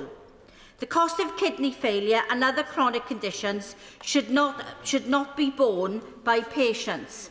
And it's not only dialysis patients who are affected. Many people depend on home electrical medical equipment, oxygen concentrators, nebulizers, artificial ventilators, stair lifts, bed and bath costs. Add to this the additional cost for heating and lighting, and many vulnerable people are feeling the pain of this winter. No one should be in a position where they have to cut down use on this vital equipment for fear of paying their bills. So for my daughter-in-law and for all the Hayleys out there who are looking at uncomfortable increases and unaffordable increases, can the government ensure that sufficient financial support is made available to cover these essential electrical medical equipment? Thank you, Mr. Speaker. Scope of my comments brief, given the time available. Can I just ask the Minister, in the energy update, the written statement that was published, there was confirmation, and the Prime Minister confirmed this as well, that the Chancellor will set out the expected costs as part of the fiscal statement. Can I ask if those costs will include the government's assumptions of how wholesale prices are going to move over the coming months and years? Yes, it's an estimate, but you have to make some assumptions to calculate the cost. And secondly, and importantly, will the estimates of the costs of this package be independently scored by the Office for Budget Responsibility, or will they simply be the government's assessment of costs? It would be helpful if the Minister winding up the debate could confirm which of those two it will be. Secondly, can I welcome wholeheartedly the confirmation from the Prime Minister that those people who are off the gas grid will be protected by this announcement. A full 40% of my constituents are off the gas grid, and I believe the number is broadly similar in the Prime Minister's own constituency. But a specific question, it's great that there's been confirmation they're going to be helped, but a bit more detail on process is important for this reason. People who buy oil and people that buy LPG tend to buy it in lumps. They have to fill a tank. And they will need to know, if they, for example, were to place an order today to make sure they have sufficient energy, they will need to know whether the costs of that order will be covered by this price guarantee, or whether it will only be for deliveries that take place after the 1st of October. So even though the details may need to be worked through, some confirmation about that I think is incredibly important. It would be terrible if someone on a low income made a very expensive purchase today and then discovered they'd inadvertently cut themselves out of help. But equally, we don't want people running out of energy by delaying those purchases. The final point is just to flesh out what I said in my intervention on the Leader of the Opposition. My understanding is the £170 billion excess profit, over half of that includes profits made by foreign companies on energy supplied to the United Kingdom. That is not within the scope of the Exchequer to be able to tax it. And secondly, we already have a windfall tax. We're already taxing excess profits at a total rate of 65%, and that windfall tax has been legislated for by this House, and it will stretch forward to December 2025. So I don't really know what the Labour Party are arguing for, and I notice in my intervention the Leader of the Opposition would not say at what rate he thought a windfall tax should raise. 65% seems quite high to me. Helpful if Labour could confirm what they believe it should be. Senator Davey. Mr. Speaker, following the Speaker's statement earlier, I think all our hearts and thoughts and prayers are elsewhere, but I do want to contribute to the debate and to actually agree with the Honourable Member for the Forest of Dean on his questions on heating oil. I think that's a critical issue for many, many people in rural communities, and we do need answers, and we need them immediately. Mr. Deputy Speaker, what the Prime Minister has just announced is not a freeze on people's energy bills. In the middle of a cost of living emergency, the Conservatives are choosing to put energy bills up by another £500 for struggling families. This hike in people's energy bills comes on top of the £700 rise we saw last April. Struggling families will be paying twice as much for energy as they were last year. People will still be desperately worried about how they're going to keep warm this winter. Last May's £400 discount simply won't make up for this enormous rise in energy bills. So where is the new support for families and pensioners who are struggling? Under the Prime Minister's plan, Mr. Deputy Speaker, fuel poverty will get worse, not better. And turning to the way we think she's proposing to pay for this package, why does it seem the government is handing an eye-watering bill to taxpayers in the form of higher borrowing, which we all know ultimately means higher taxes for taxpayers and particularly for our children? This doesn't seem conservative, doesn't seem right. Why has she rejected the alternative of a windfall tax on today's oil and gas giants who are raking in enormous, unexpectedly high profits thanks to President Putin's invasion of Ukraine? How is it fair, Mr. Deputy Speaker, to take money from future taxpayers, from our children, and to hand it to today's oil and gas barons? How is it responsible to borrow so much to pay for consumption when our economy is already in such a mess, with the pound falling so dangerously? And on energy policy, Mr. Deputy Speaker, the fair and responsible policy is to increase investment massively in the cheapest and most popular forms of energy available to us, wind and solar. I was absolutely shocked that the Prime Minister did not announce a massive expansion, a fast expansion of renewables to bring people's energy bills down. Mr. Deputy Speaker, the Prime Minister has made some alarming choices today, rejecting cheap wind and solar power, raising people's energy bills even higher than they are now, refusing extra support for struggling families and pensioners, and paying for a policy with higher taxes on our children instead of a windfall tax on fossil fuels. These are the wrong choices. Thank you, Mr. Deputy Speaker, and can I start by saying may God bless our Queen? I welcome today's announcement very sincerely. I think it's fantastic that we've seized this massive problem facing us, and it will give huge relief to so many households and businesses who have quite frankly been terrified by the prospect of what was to come, and so having that reassurance now will be greatly pleasing to them, I'm convinced.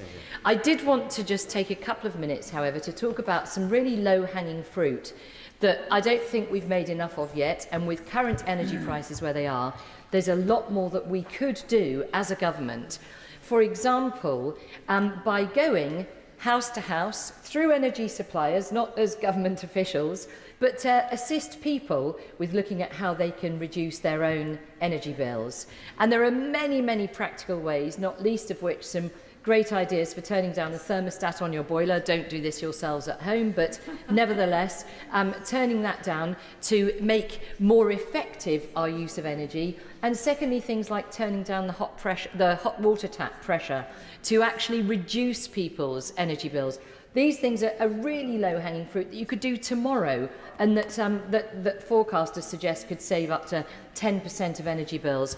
But most importantly of all is insulation. And again, current energy prices are a game changer for insulation. And some research recently out suggests that £1,000 could pay for the basic cavity wall or loft insulation for the average household, and that the sector could insulate up to 500,000 homes this winter and 1 million homes next year. And that actually would in itself potentially be cost neutral to the Treasury, because of course then the Treasury won't be paying the excess to pay for the price cap. So with energy prices at these levels, it is worth looking again at massively ramping up insulation at household level.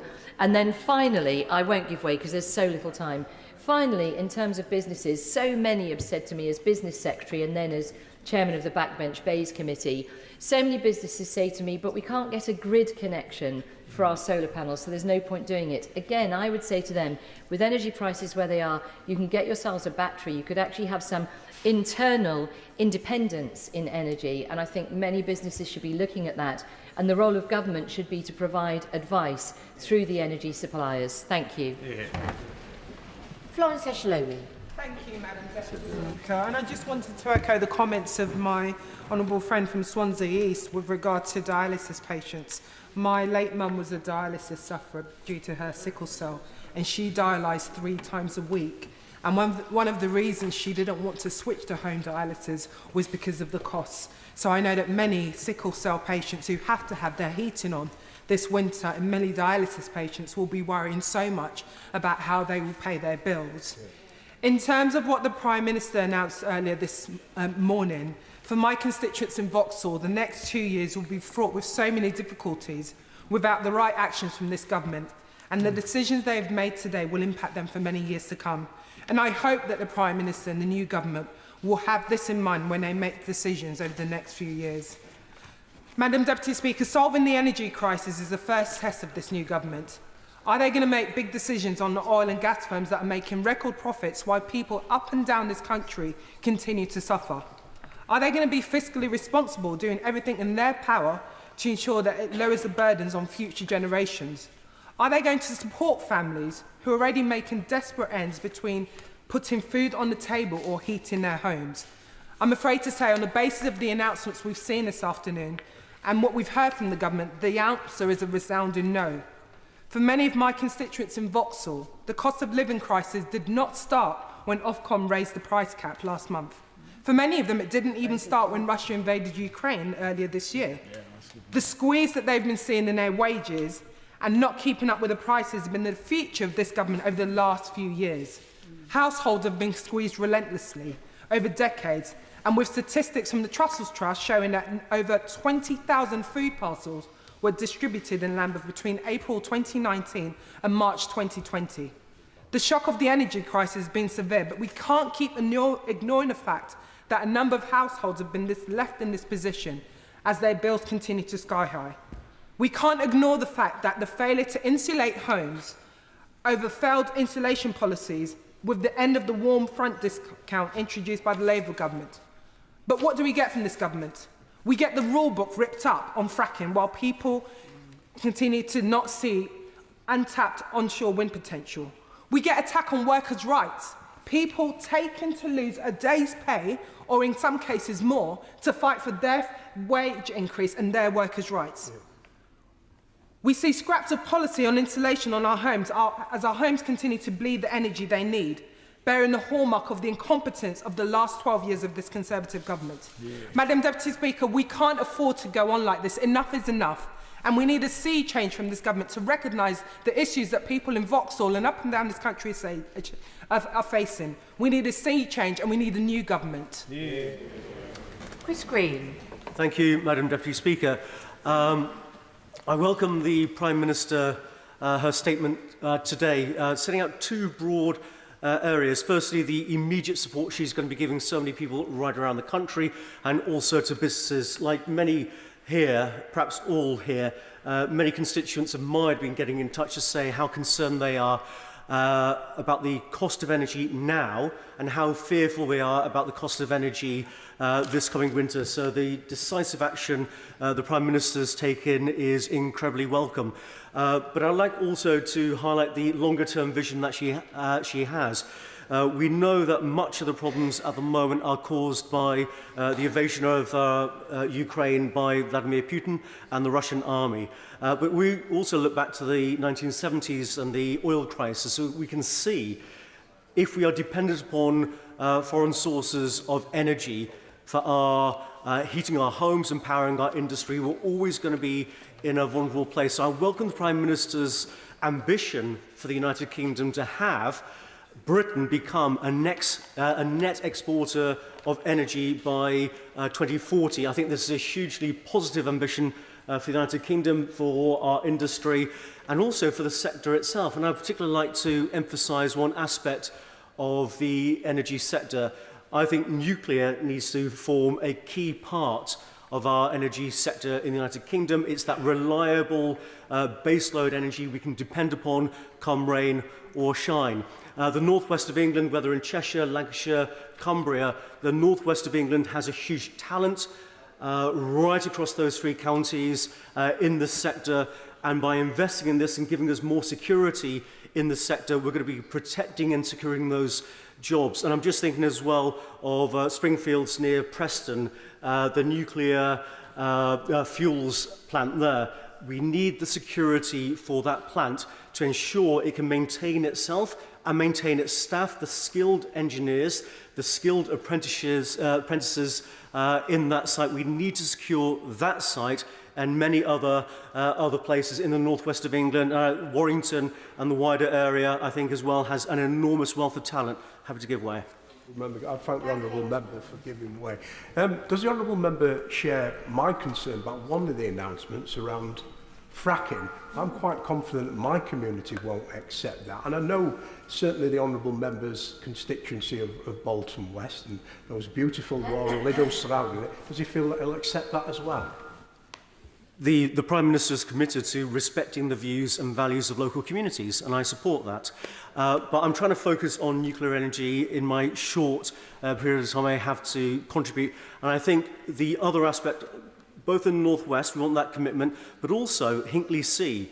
That's a phenomenal site, a phenomenal investment in our United Kingdom. And I want to see our commitment to nuclear energy and the phenomenal workforce in that site in Hinkley C in Somerset. I want to see that workforce go on to the next nuclear project and a whole series of nuclear projects, whether it's the full-scale nuclear reactors or whether it's the SMRs. So I think there's a huge potential. I think there's a huge ambition that the Prime Minister is going to set out and the Business Secretary is going to give more details on. And this is immensely positive for so many different parts of our country, and I particularly welcome as well the location of Rolls-Royce SMR headquarters in the city of Manchester as well.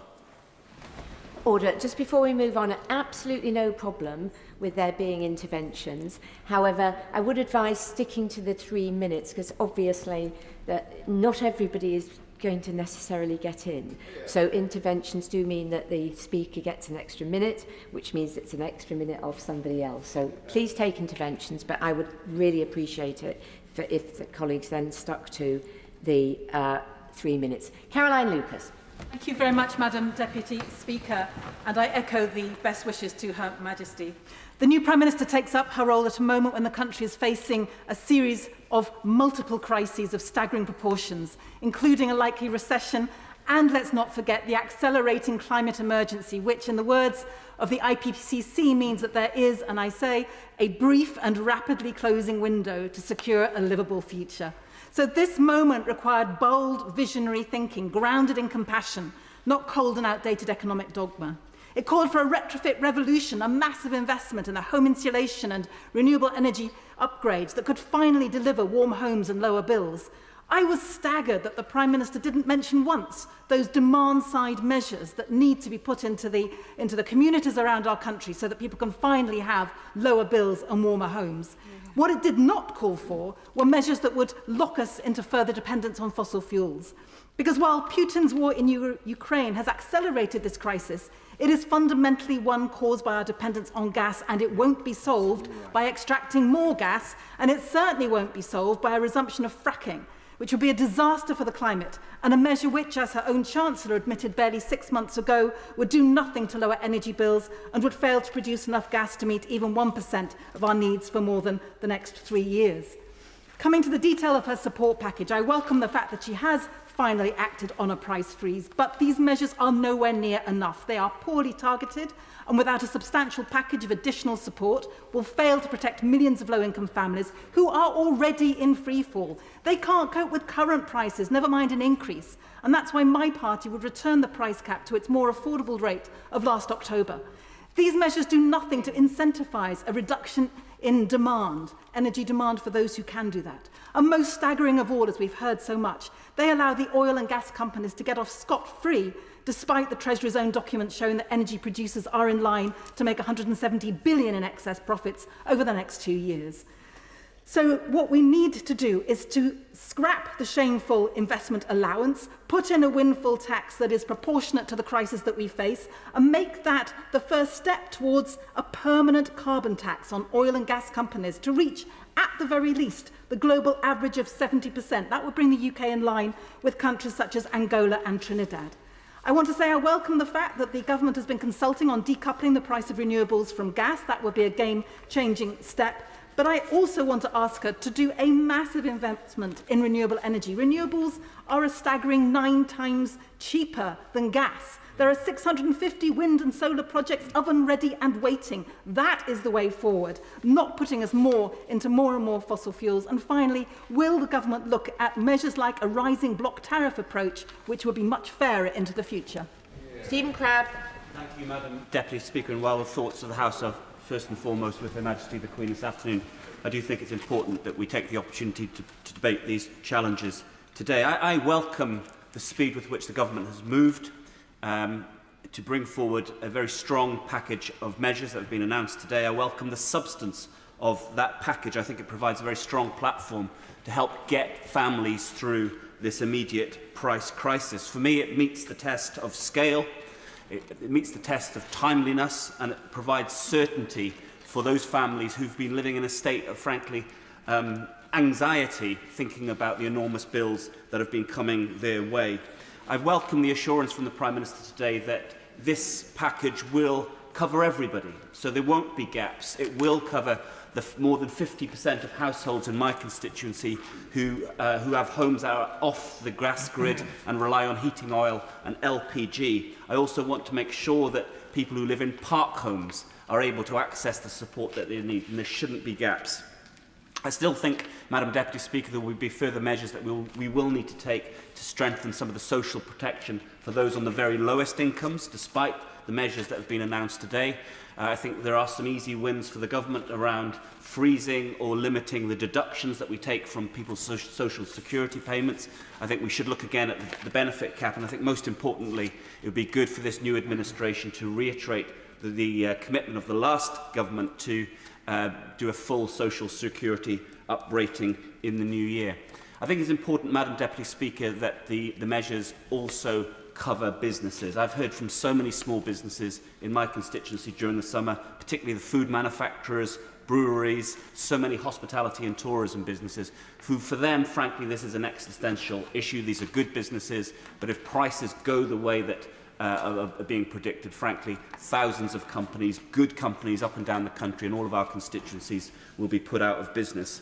And finally, Madam Deputy Speaker, on the measures announced today around strategy for improving UK energy supply, I do strongly welcome these. A number of members have raised different energy sources they want to see more movement on. I would just flag up, Madam Deputy Speaker, the enormous opportunity that's opening up in the Celtic Sea with floating offshore wind. I think this is a really good, timely moment for the government working with the Crown Estate to accelerate progress on these projects. But none of that is an immediate answer. None of these new nuclear power stations that some members want to see. In terms of the immediate levers available to government for this winter and a potential energy supply crisis, there aren't many, Madam Deputy Speaker, and we are looking at gas supply, and I would really encourage the government to really sharpen its strategy around procurement of more LNG cargoes, making sure that we can guarantee that we get the energy coming into our system to keep the lights on this winter. Lloyd Russell-Moyle. Madam Deputy Speaker, some of the announcements are welcome, particularly a focus on people who are not on the grid. I would like to highlight to the front bench, and I do hope that they will go away and seek more clarity, for people who resell energy, often landlords in blocks who buy the energy on the commercial market and resell it to their tenants. It's never been explicitly mentioned by the government. They've talked about heat networks, which is if the landlord is running a boiler, but not if you are supplying the electricity directly to that flat. Those meters are not on the official meter grid. They will not be eligible for the £400 support from this government even at the moment, unless action is taken. There needs to be some urgent action there to ensure that the landlords can purchase the prices at fair prices and they pass them on. At the moment, the landlord has to pass it on at the purchase price.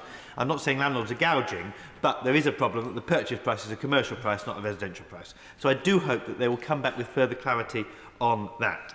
But the reality is that this package still is a £500 increase on what energy bills are today. Yes. This is not a reduction, this is an increase, and it didn't need to be like this. It didn't need to be like this because we could have regulated the wholesale market price, and the government could have stepped in and offered loans to energy companies to bridge the gap for the gas that they are importing. That could have been the offer, where the debt was put on the energy companies, not on the state, but that wasn't what has been put forward today.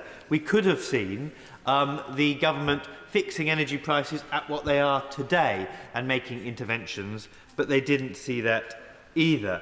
And so there are some real difficulties with this about who pays. Is it the profits of the companies, or is it the backs of the people? And I'm afraid the wrong choice has been made, because future generations, and even this generation in future years, will be paying for this, and that does not seem right to me. And of course, there were some slight mentions around improvements of efficiencies, but not enough. We need, as my honourable friend has been calling for actually, in my neighbour, a house-to-house, street-by-street approach for insulation and for getting this right. It does not work letting it down to the market. You do not get the efficiencies of scale. Labour has put forward a plan to start that, but it needs even more ambition. And we need to also be looking at the production of wind onshore, not just offshore, onshore, and solar panels on our roofs. At the moment, the solar panel feed-in tariff is less than the cost of buying energy directly from the market. That does not work. We need to reverse that. The incentive needs to be that people are paying into the grid at a fair market price that they are paying out. Order. Claire Coutinho. Thank you, Madam Deputy Speaker. All summer, like many of you in this House, I've been hearing from households, businesses, schools and other public sector organisations, community centres who've been worried about their energy bills going up fivefold in many cases. So I warmly welcome both the speed of this package and this ambition of this package, which I think will bring much certainty to businesses and peace of mind to households and others.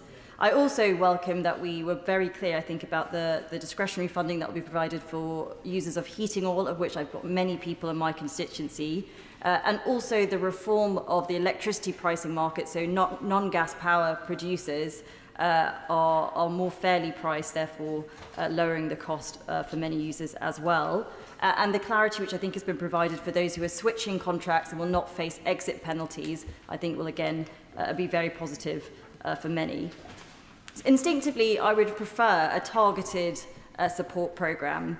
However, I will say from the work that I've been doing for the last 12 months and longer in the Treasury looking at cost of living, there are challenges with that approach in that we know where all the people are who use energy, we know where all the people are who are on benefits, but we don't know much about those middle income people. We did try through a council tax band approach to target a bit more, but it's imperfect. So I think actually the universal approach they've adopted here is the right one, because we cannot let middle income households go to the wall. And the truth is, when you have energy prices going up by so much, there are many people who are outside of the benefit system who maybe on £30,000, £40,000 would be hugely struggling right now without this programme.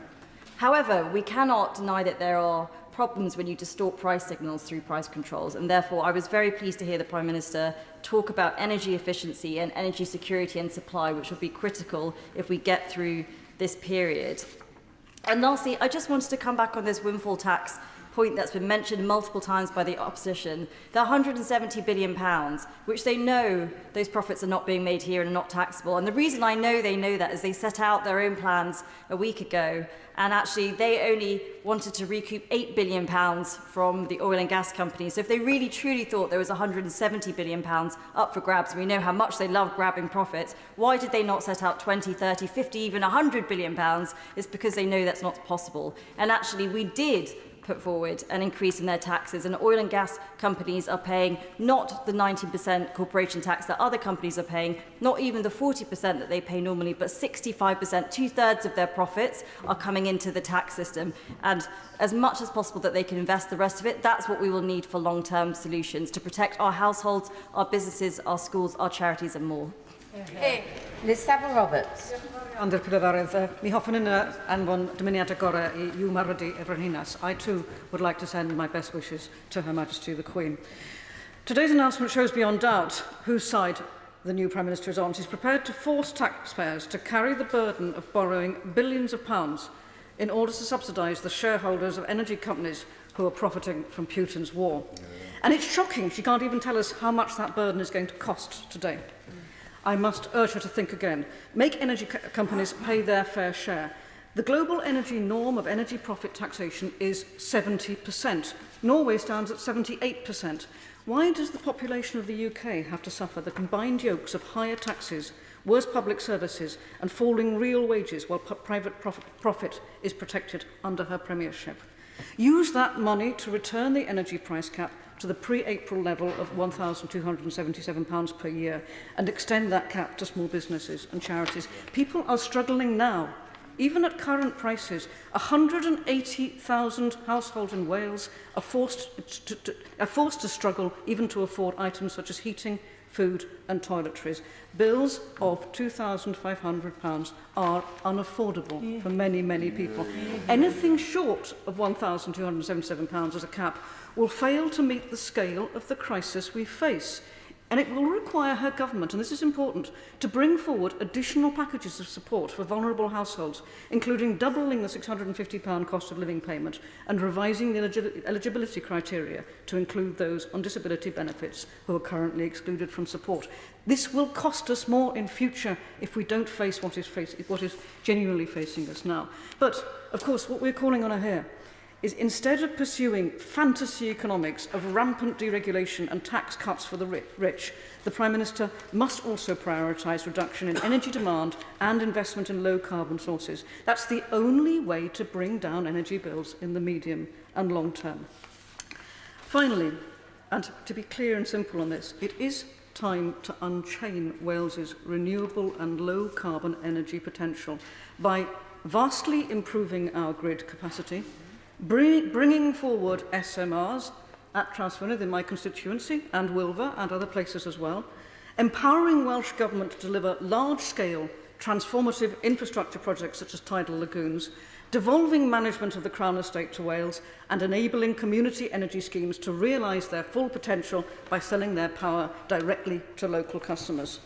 For us in Wales, it is now clear that in the long term, to fix this crisis for good, we must place our energy system and its huge potential in the hands of the people of Wales for the benefit of the people of Wales.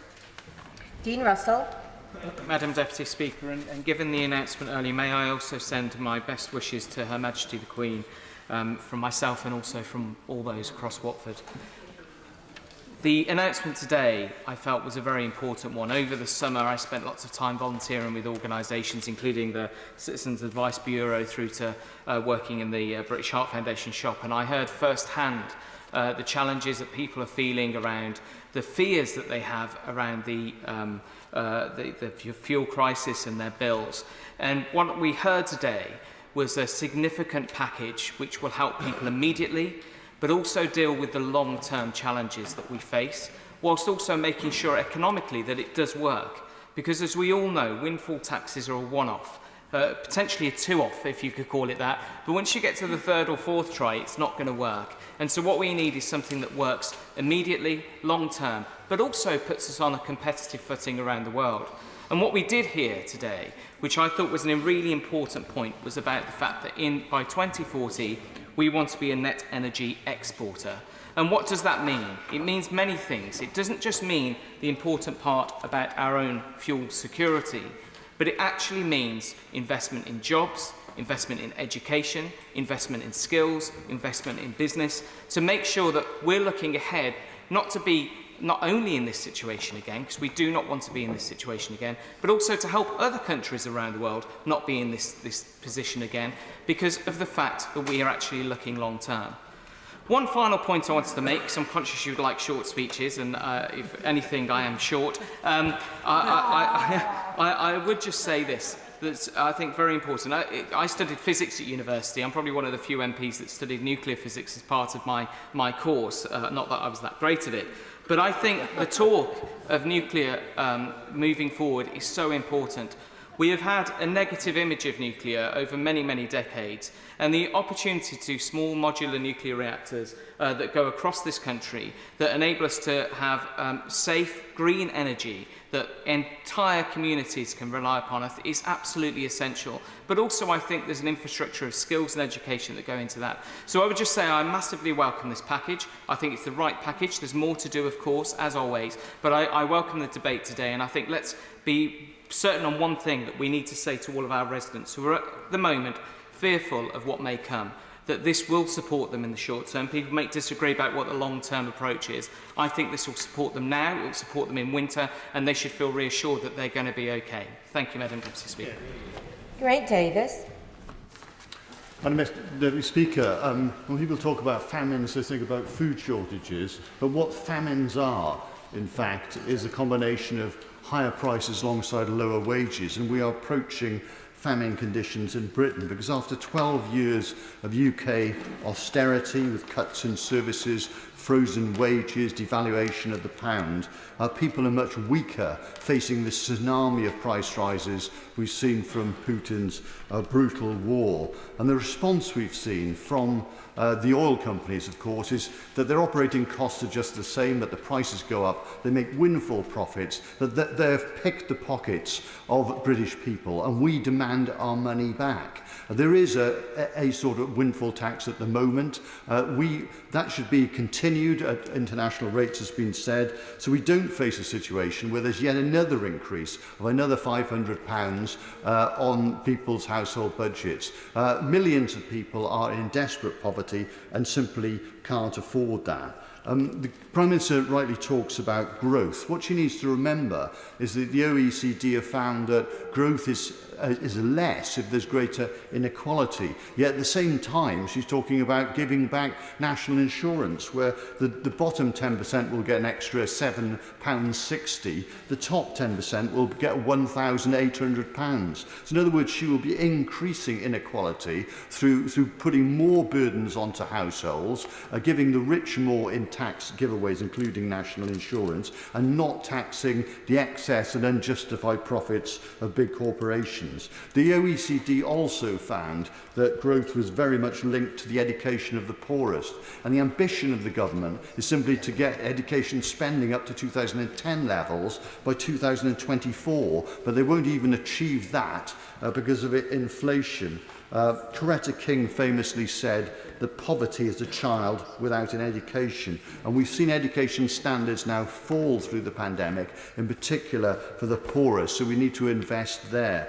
Meanwhile, we've got a situation where the government's provoking a trade war with the EU over the protocol. Bank of England rates are likely to go up. They're provoking strikes with the trade union movement. But what we want is growth. And what we saw with the Labour Party in the 10 years to 2008 was 40% growth in the economy that allowed us to invest double investment in education and in health. And had trend growth continued from the Labour government, the average income in Britain would be £10,000 more, so they'd be more resilient to these external shocks of the pandemic and the energy crisis. So we need to think about that, and we need to invest very much in hydrogen instead of fracking, and invest in renewables instead of more and more oil. Order. Richard Graham.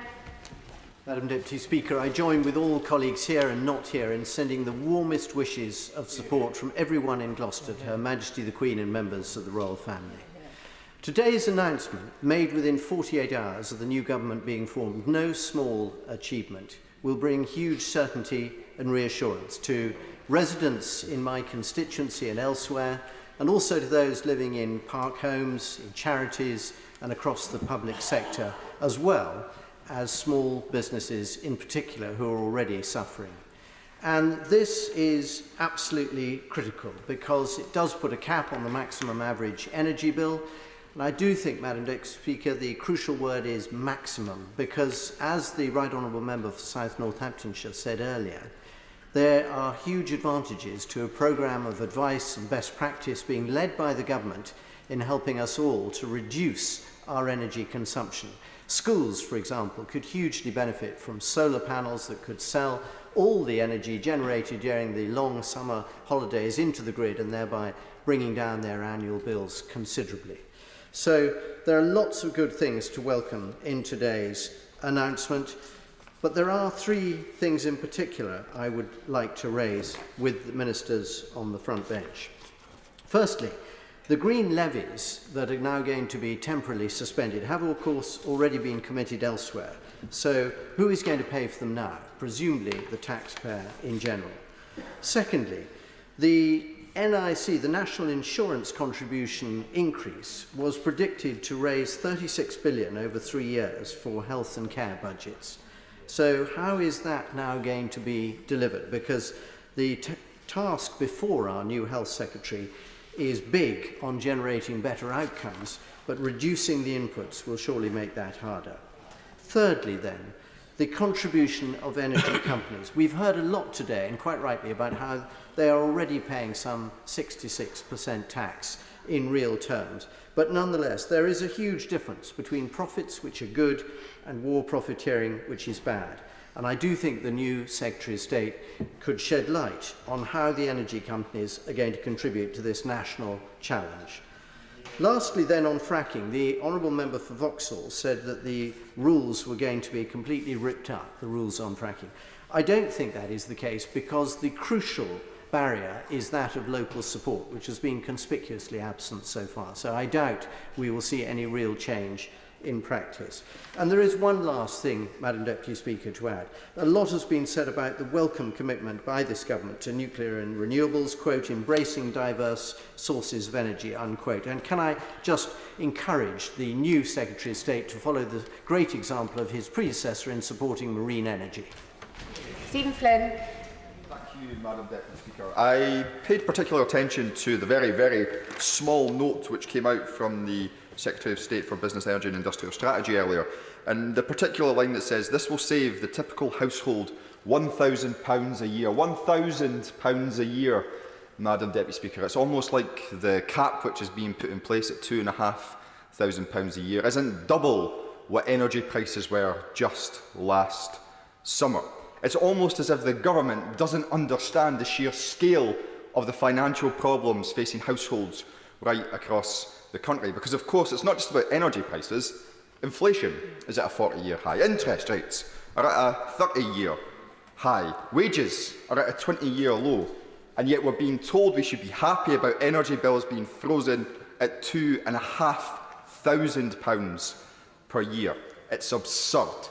It's not just households are going to be struggling, it's obviously going to be businesses as well. We've heard a number of businesses spoken about in the chamber here today, and I think I've spent most of the summer having emails from businesses who are being utterly crippled by the costs that are in front of them. And up till now, the government hasn't even lifted a finger. And what they are proposing will not go far enough. Businesses will continue to close because of energy prices. And this whole debate really frustrates me for a particular reason. Because I happen to represent a constituency which is famed for oil and gas production.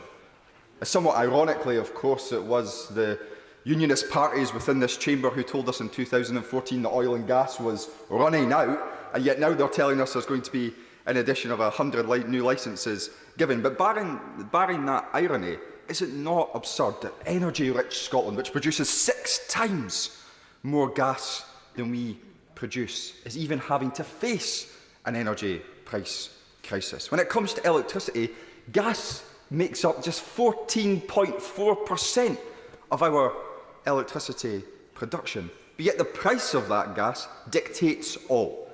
The fact that the vast majority of our electricity comes from low-carbon sources means absolutely nothing. The fact that it comes primarily from renewables means absolutely nothing when it comes to the costs that are being imposed upon the people of Scotland by this UK government and the continued failure of their energy policy. So if the UK government want to do just one thing, as a suggestion to the new Secretary of State, will this government finally decouple renewables from gas prices? That would make a huge difference, and of course it wouldn't cost a single penny. Here. Dame Marie Miller. Thank you, Madam Deputy Speaker. And following the Speaker's earlier announcement, can I join others by passing my warmest wishes on behalf of the people of Basingstoke to Her Majesty the Queen and her family. But can I also very warmly welcome the rapid action the government and the Prime Minister has taken since the formation of the new government earlier this week. Not only the short-term support that's been announced today, but also the focus on the long-term solutions to the problems that we're facing. Clearly, the energy price guarantee will provide an enormous amount of certainty and reassurance to many, many families, including those who've contacted me over the summer months. And I think perhaps the government will want to take some time to ensure that there's clarity, just following on from some of the contributions today, about how the new energy price guarantee will sit alongside the existing energy bill support scheme, which will already provide a great deal of support to many of the vulnerable groups who honourable members across the House have referred to today, because it's both of those schemes which are going to make sure that people get the support and certainty they need at these difficult times. I was particularly pleased to hear, Madam Deputy Speaker, following some representations I've had from people who live in park homes and who are also on heat networks and have, and as many of my constituents do, use heating oil, that particular support will be in place there. But can I echo the comments of the honourable member for my right honourable friend, the member for Forest of Dean? It will be useful to know exactly how that support will come into play. I was also extremely pleased to hear from the Prime Minister the support for businesses, charities and public services that will be equivalent to the support for residential properties for 6 months. Can I again suggest that understanding quickly how that might work in practice will be helpful, particularly for charities who will be planning ahead, up to 12 months ahead, on how their operations will work. Many of those charities, of course, are community centres, village halls who run childcare facilities essential to our residents. And then finally, Madam Deputy Speaker, could I take this opportunity of broadening the debate by encouraging the government to look at those industries who've been hit by the increase in gas prices? And here I'm particularly talking about the fertiliser industry. I met farmers in my own constituency on Friday, and as Madam Deputy Speaker will know, gas is used to create fertiliser, and that's why it's relevant to this debate, and that scaling back of production throughout Europe is leaving many farmers, particularly in my constituency, sowing seed for harvest next year without knowing that that fertiliser is going to be in place. So maybe the government can make an early statement on how we're going to make sure surety of supply of fertilisers given the impact of gas prices on their production. We are in a difficult situation. I'm pleased the government has made such a speedy order. Just to point out that if colleagues were less than 3 minutes, we get more people in. Imran Hussain.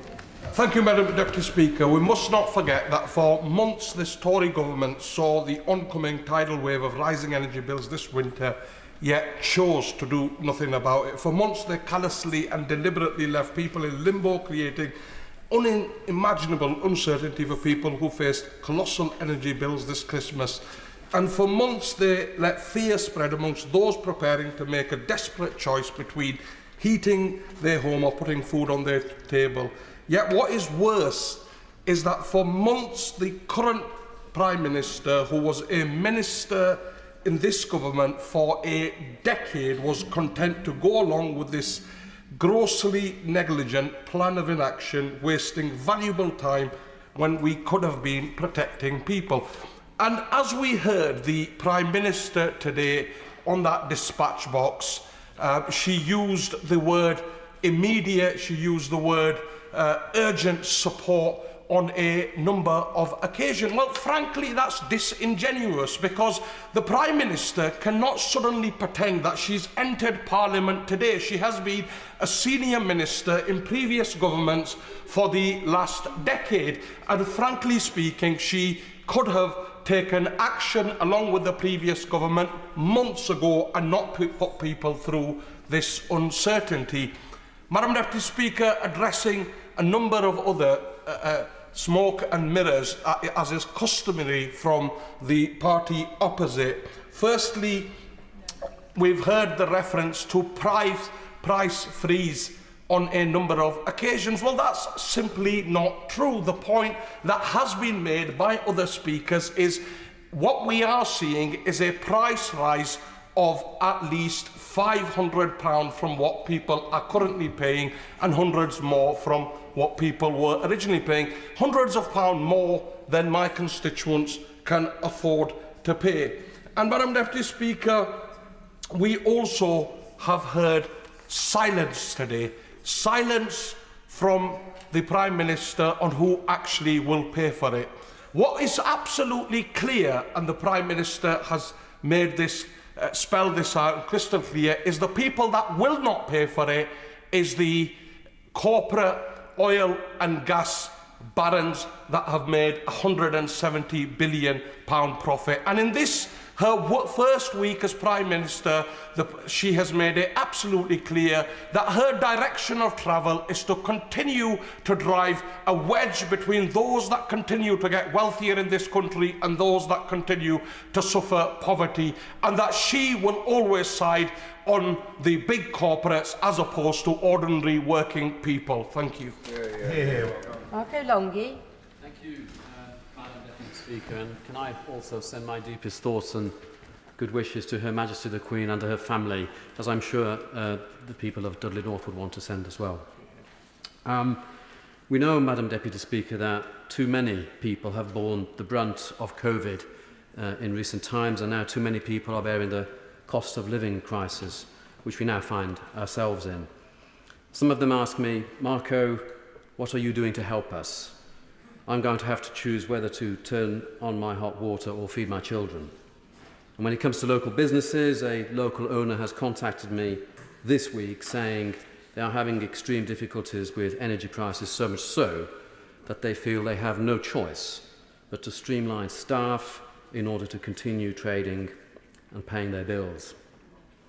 No one ever should really find themselves in a position where they have to make these kinds of choices, whether a business or a household. Ordinary hard-working people should not be suffering with anxiety about how they will make ends meet this winter. I, like our new Prime Minister, want to ensure that my constituents, and indeed all of our constituents, get the support they need, and we have the certainty for the months ahead. And so therefore I'm pleased that she's taking this action immediately to provide support and peace of mind for so many.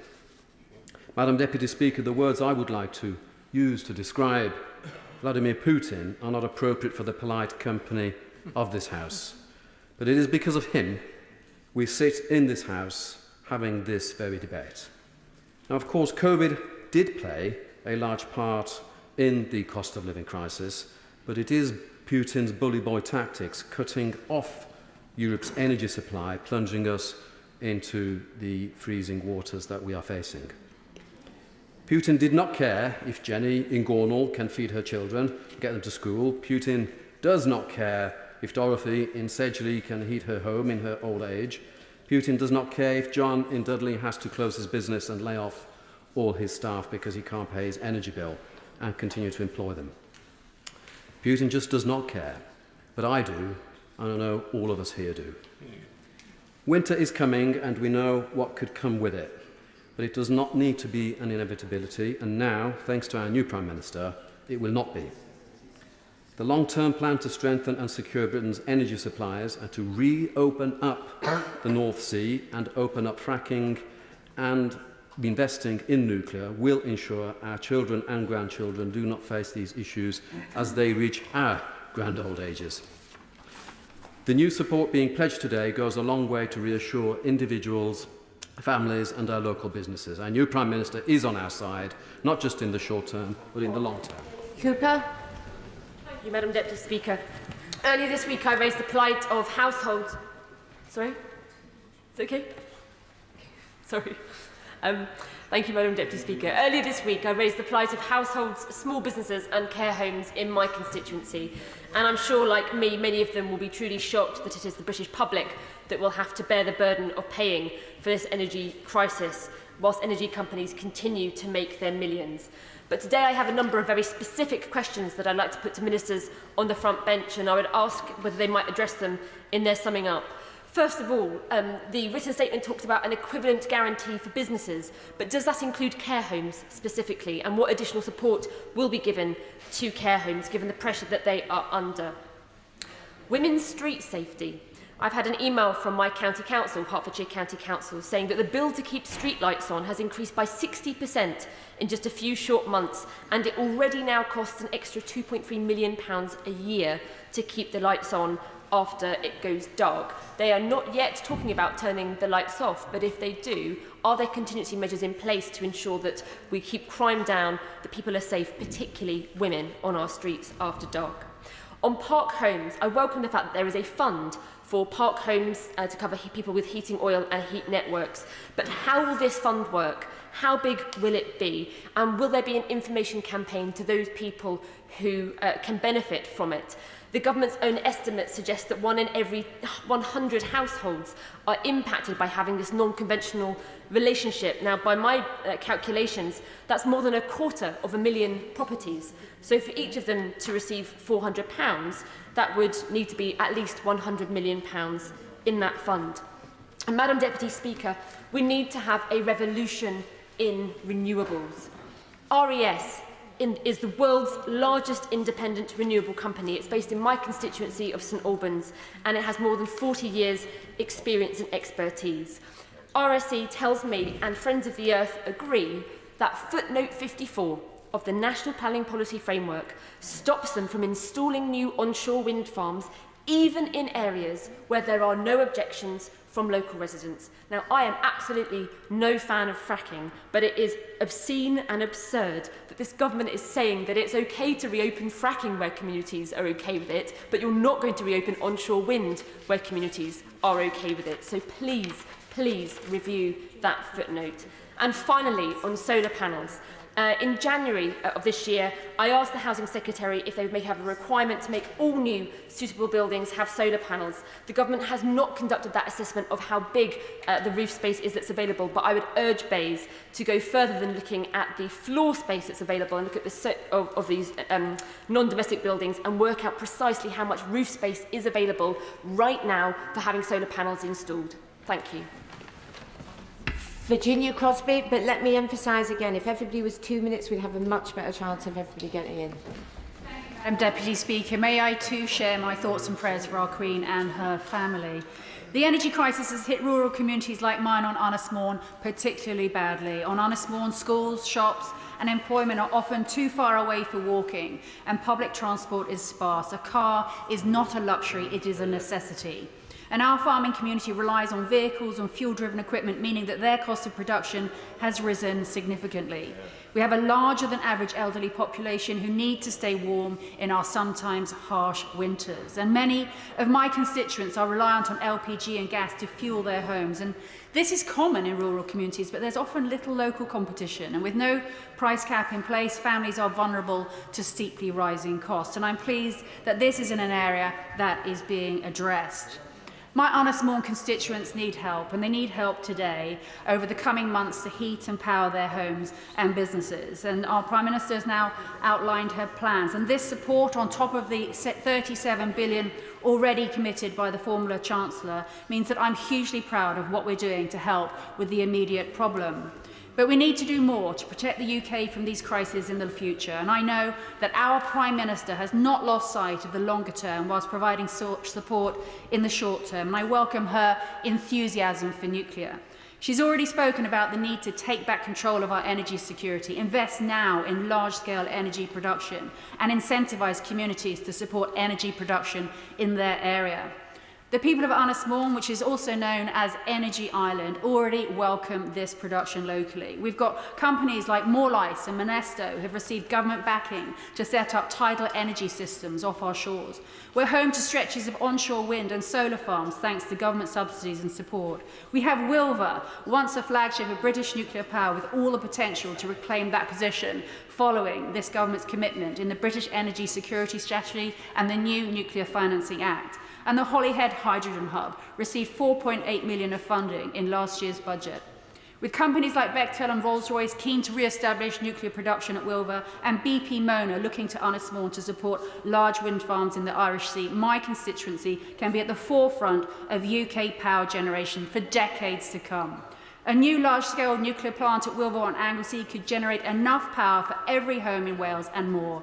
And small modular reactors could provide cheap energy to local family and businesses in shorter timescales. On behalf of my Ynysmore constituents, it's important that this government takes into account the unique energy demands on rural communities' short-term energy support plans, and that we grasp the benefits of incentivising communities to welcome local energy production so that we can secure our long-term domestic energy supply swiftly. Bergen.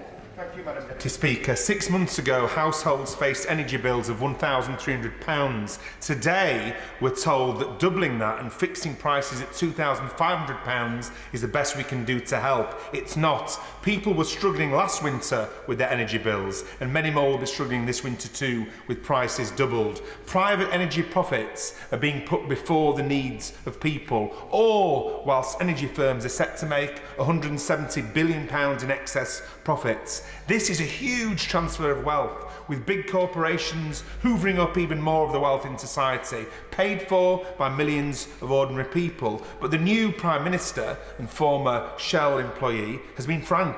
Energy firms, in her view, should be able to keep those undeserved excess profits. A different principle should guide us. These companies should not be allowed to make a single penny in excess profits from this crisis. That will require a package of measures, from public ownership to full windfall taxes to caps on the prices that North Sea oil and gas can be sold at, all guided by the principle that energy should be run for the public good. The public supports those policies. There are growing movements for them. This debate is not going away. Today has not solved this crisis. Today's limit on energy prices is not a limit on the profits of North Sea oil and gas companies. Without the windfall tax, today is about protecting their profits at great social cost. The claim that we need to do this to guarantee the investment by North Sea oil and gas firms is completely bogus, because they were investing when they were making their normal profits just a few months ago. They were never expecting this windfall. And taxes on oil and gas companies, including in Norway's North Sea fields, are much higher than here, even at current windfall tax rates. Energy security can't be achieved by making ourselves more dependent on the expensive fossil fuels that have driven this crisis. We don't need more North Sea explorations. We don't need fracking. Let's be clear, this gas won't be cheaper, it will be sold at world prices. And anyway, gas is 9 times more expensive than renewables. Retrofitting would save people money and reduce our gas use. So this greater reliance on fossil fuels is quite simply ideological. This government is using this crisis to undermine its own inadequate climate responsibilities. The profits of fossil fuel companies are being put before the people and before planet. This approach is quite simply failing people today hit by higher bills, and I'm afraid it will also fail future generations hit by climate catastrophe. Mike Wood. Mr. Speaker, the speed and the scale of the support announced by the Prime Minister is hugely welcomed, and it's obviously hugely necessary for the many households who simply could not have afforded energy bills of £3,500. It will make a real difference, together with the £400 payments to each household, the £650 to those on low incomes, and the £300 going to pensioner households. I hope that we can have some clarification on what is the position of those residential properties that are on commercial meters, perhaps because they were converted from previous commercial businesses. It'll also make a real difference to many businesses, whether that's in energy-intense businesses like ceramics and glassmaking in my constituency, whether it's in hospitality. But simply, perhaps we can have further clarification on what is the position for those businesses who've had to recently enter into new contracts. Will they still be able to switch to the new price cap or the new support that is being announced?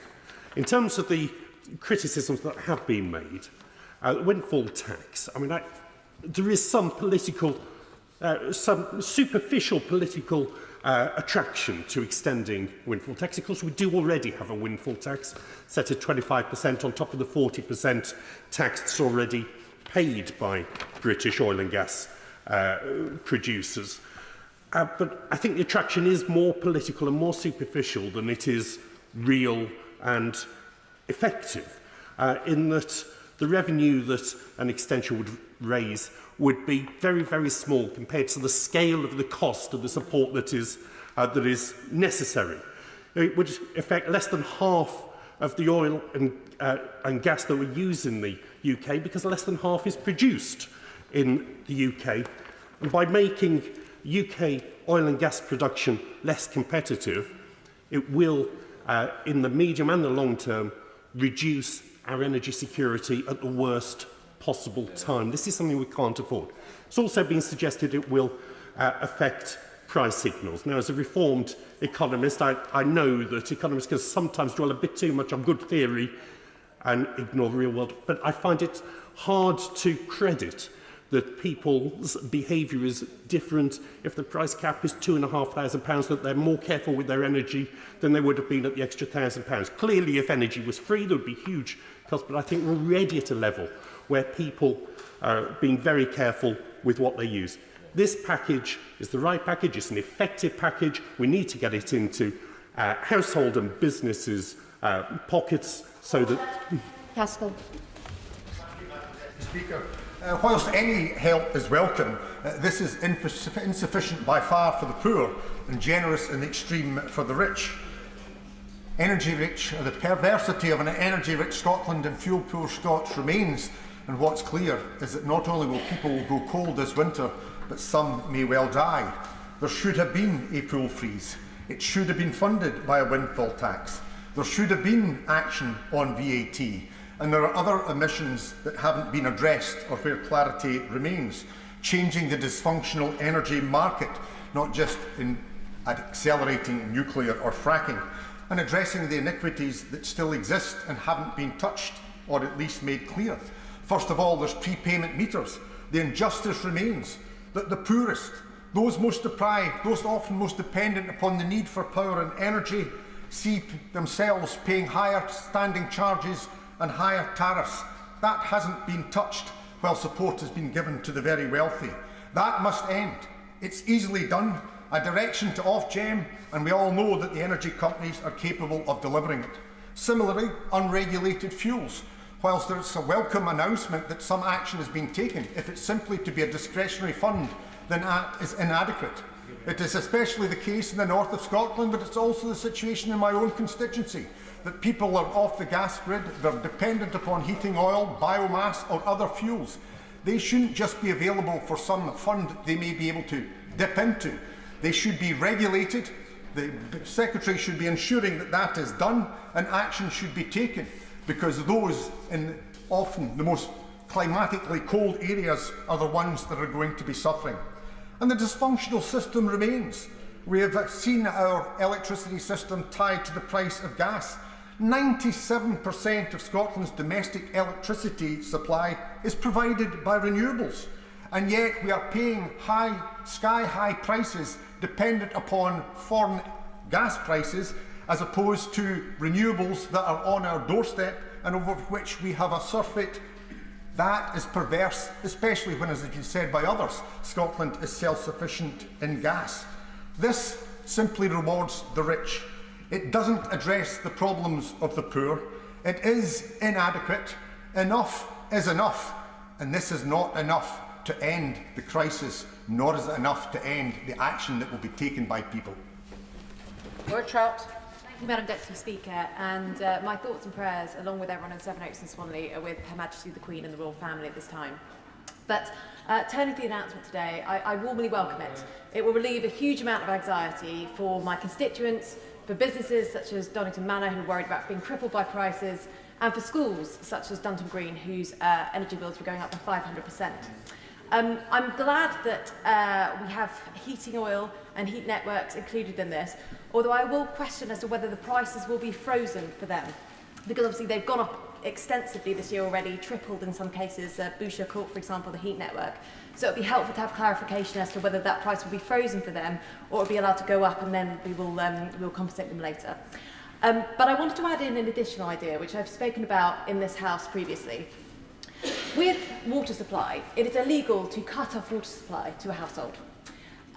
You can recoup the cost of your water company by going through the courts, but you cannot cut off supply for reasons of non-payment.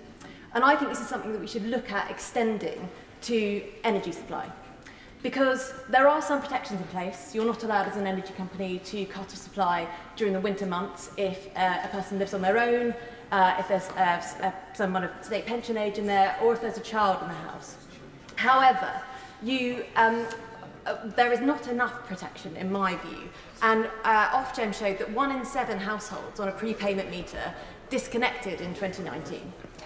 This is something that I think we should look at seriously. You know, we cannot have that number of disconnections, which are only likely to go up, when actually there's something that we can do that will send a very clear message to energy suppliers and to consumers that they will be safe this winter. They do not need to worry about if it really comes to it, their energy supplies will not be cut off. There will still be that mechanism by which costs could be recouped, but it will mean that there is a safety net in place for everybody And I think that will go a huge way to providing reassurance for people.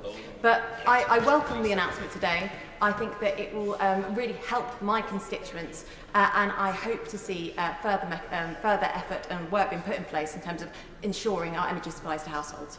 Good stuff. Thank you very much indeed, Madam Deputy Speaker. Well, I too send my best wishes to Her Majesty and her family. Now, we all recognise the need to help people with fuel bills, and there is huge support amongst the public for a further windfall tax on the oil and gas companies. As the companies have explained themselves, they'll still have plenty of money for future investment, even after they've paid an additional windfall tax. The point is that the money is there now on the table for the government to use on behalf of the people of the UK to pay for help with fuel bills. But under the government's plans, however it's worked out, the point is that it will be paid for by taxpayers. It is utterly disgraceful that the government is not imposing a windfall tax to cover these energy costs. Now, I do welcome the mention by the Prime Minister of those who are off-grid and rely on heating oil, and those who live in homes with arrangements like Park Homes or Poplar Court in Cross Hands, where they do not have a bill directly from an energy company. But all these households need to know as soon as possible how and when they will receive support and exactly how much it will be. The government's got an appalling record on home insulation, energy efficiency, renewables and the transition away from fossil fuels. On insulation, we've repeatedly called for a massive investment programme to insulate 9 million homes, 2 million of which could already have been done by this winter. Investment in renewables, Madam Deputy Speaker, is vital in tackling climate change and increasing energy security. But now, with these rapidly rising and unpredictable gas prices, the economic case is ever stronger. The Tory government has wasted years of precious time in the development of renewables, including the moratorium on constructing onshore wind farms in England and the reduction in support for solar panels. We should have been far further ahead by now in our production of electricity through renewable means, and the fact we're not is an abject failure by this government to stimulate the production of renewables. Luckily, we have the devolved powers in Wales, and we were able to continue with the development of wind power. But then we had the reluctance of the Conservative government to look at the Swansea tidal lagoon. But now, thanks to the initiative, imagination and hard work of Labour-controlled City and County of Swansea, the project will go forward. The government also cut the electrification plans for the railway line from Cardiff to Swansea and has no plans for electrification further to West Wales, on the grounds that it would not shorten the journey time. But if we generate electricity from renewables, then electrification not only helps to tackle climate change, but it also now will bring price stability. So words are not enough, Madam Deputy Speaker. We now need the government to make a massive effort to increase the production of electricity from all forms of renewables, on and offshore wind, tidal and other marine technologies, and solar, and, importantly, to invest in the national grid to ensure we can all benefit from this renewable production. So, Madam Deputy Speaker, we want action. Felicity Bracken, who has 1 minute. Thank you, Madam Deputy Speaker. I'd like to warmly welcome this bold, decisive and comprehensive measure. I think it's exactly the right thing. I welcome in particular the measures on communal heating networks, which are huge in my constituency with all of my mansion blocks. And I like the fact that we are focused on self-reliance. I try to intervene on the Leader of the Opposition because he quite rightly talked about self-reliance when it comes to energy. But the reason partly that we're not self-reliant is because between 1997 and 2010, the Labour Party failed to invest in renewables and energy, and our dependence on gas went from 32% to 46%. So all measures here are welcome. I welcome the commitment to net zero, and I welcome the investment in renewables. Yeah. Shadow Secretary of State, Ed Miliband. Thank you, Madam Deputy Speaker. Before I address the issues in this debate, I want to send my best wishes to Her Majesty the Queen and her family, and I know all of our thoughts and those of the country are with them at this time. Madam Deputy Speaker, there are two central questions at the heart of this debate. Has the government responded to the emergency that we face in a way that is fair? And do they recognise the fundamental truth that the only way to end this crisis in the long term is to get off fossil fuels? And I'm afraid the answer on today's evidence to both questions is no. Let me start with the plan unveiled by the Prime Minister earlier. Labour led the way on the energy price freeze. We called for it, despite doubts, including from the Prime Minister.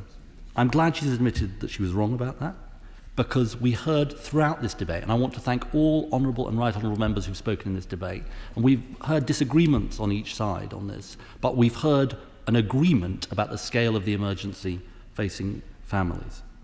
That's why we spent the summer fighting for the energy price freeze. But the devil will be in the detail, and people will want to see the small print. And I do say that the problem is that bills do still seem to be rising by at least £129 a year. And the even bigger problem, the fundamental issue in this debate, has been who pays. The Right Honourable Lady has been clear that she is against a windfall tax. We know the effects of this, Madam Deputy Speaker. It means all of the costs are loaded onto the British people. And let's dispose of the argument that this is somehow not about higher taxes. In the end, this will have to be paid for by the British people in higher taxes. So the question is not whether we are going to tax to pay for this, but who we are going to tax. Now let's take the arguments we've heard in this debate against the windfall tax, and let's take them apart one by one. First, the argument that a windfall tax will reduce investment. Is there any truth to this? As my right honourable friend, the Leader of the Opposition, said in his eloquent speech, the BP boss says it won't have an effect on investment. He said, when asked which investments it would affect, he said none of them. So even BP don't believe the argument the Prime Minister is mounting in defence of BP. Next, we've heard the argument that a windfall tax can't raise extra money beyond what the former Chancellor announced. Let us dispose of this argument too, Madam Deputy Speaker. I gather there is a dispute about this 170 billion in excess profits. Well, I say the Chancellor's not here, but I say to the Prime Minister, we'll publish the Treasury's estimate of the excess profits. If it's not 170 billion, we have it on good authority, it is 170 billion. Publish the estimates so we can all see them for ourselves. In any case, we know, I think I'm not going to give way because I've got little time for the wind-up. In any case, we know there are tens of billions that could be raised. First of all, there are significant resources from the windfall tax on the oil and gas companies, including abolishing the absurd £5 billion loophole proposed by the Chancellor. Next, there are the electricity generators. Now, we need to de-link the price of gas and electricity, but that will not happen for a number of years. In the meantime, these companies are making enormous profits. Onward, a Conservative think tank, said this week, up to 10 billion a year can be raised. The Tony Blair Institute said 14 billion. We could even have a cross-party consensus on this. Why would we leave this money in their pockets when it could help pay for this action on energy? Now, I say to the government, the alternative which they appear to have adopted is to make a voluntary agreement where the companies decide to opt in to reduce prices. But I do say to the House, this is a terrible proposal. It came originally from Energy UK, because in exchange for giving up some profits now, the deal is to lock in higher prices over the next 15 years. This is not a good deal for consumers, Madam Deputy Speaker. Indeed, there is a chart, because I'm a nerd, I read these charts. There is a chart published by Energy UK which precisely sets out the fact that consumers will pay through the nose over the 15 years ahead. The third and final argument we've heard in this debate is that, and indeed from the Prime Minister, is it somehow unfair to business. Here I would take advantage of the Prime Minister being here to recommend to her. She reads an article by Mr. Erwin Stelzer, who's a long-time confidant of Rupert Murdoch, and in my experience of Tory leaders, it's worth their while to stay on the right side of him. He wrote this: "Now is the time for a windfall profit tax," he said. "People who believe in capitalism believe that private sector companies should be rewarded for taking risks, not be rewarded for happening to be around when some disruption drives up prices, producing windfalls. In this case, the barbaric invasion of Ukraine." So what is the principle that the Prime Minister is defending here? What is the hill on which she stands? Is the principle she really wishes to defend that oil and gas companies should pocket any scale of profits, however bad the political instability, however large the crisis and however gigantic the windfall, taxation must not change, and that the British people instead must take the strain? That is the effect of her argument. And I do say, Madam Deputy Speaker, the argument I am making is not one simply made by lefty suspects like me. Margaret Thatcher, her heroine, she imposed a windfall tax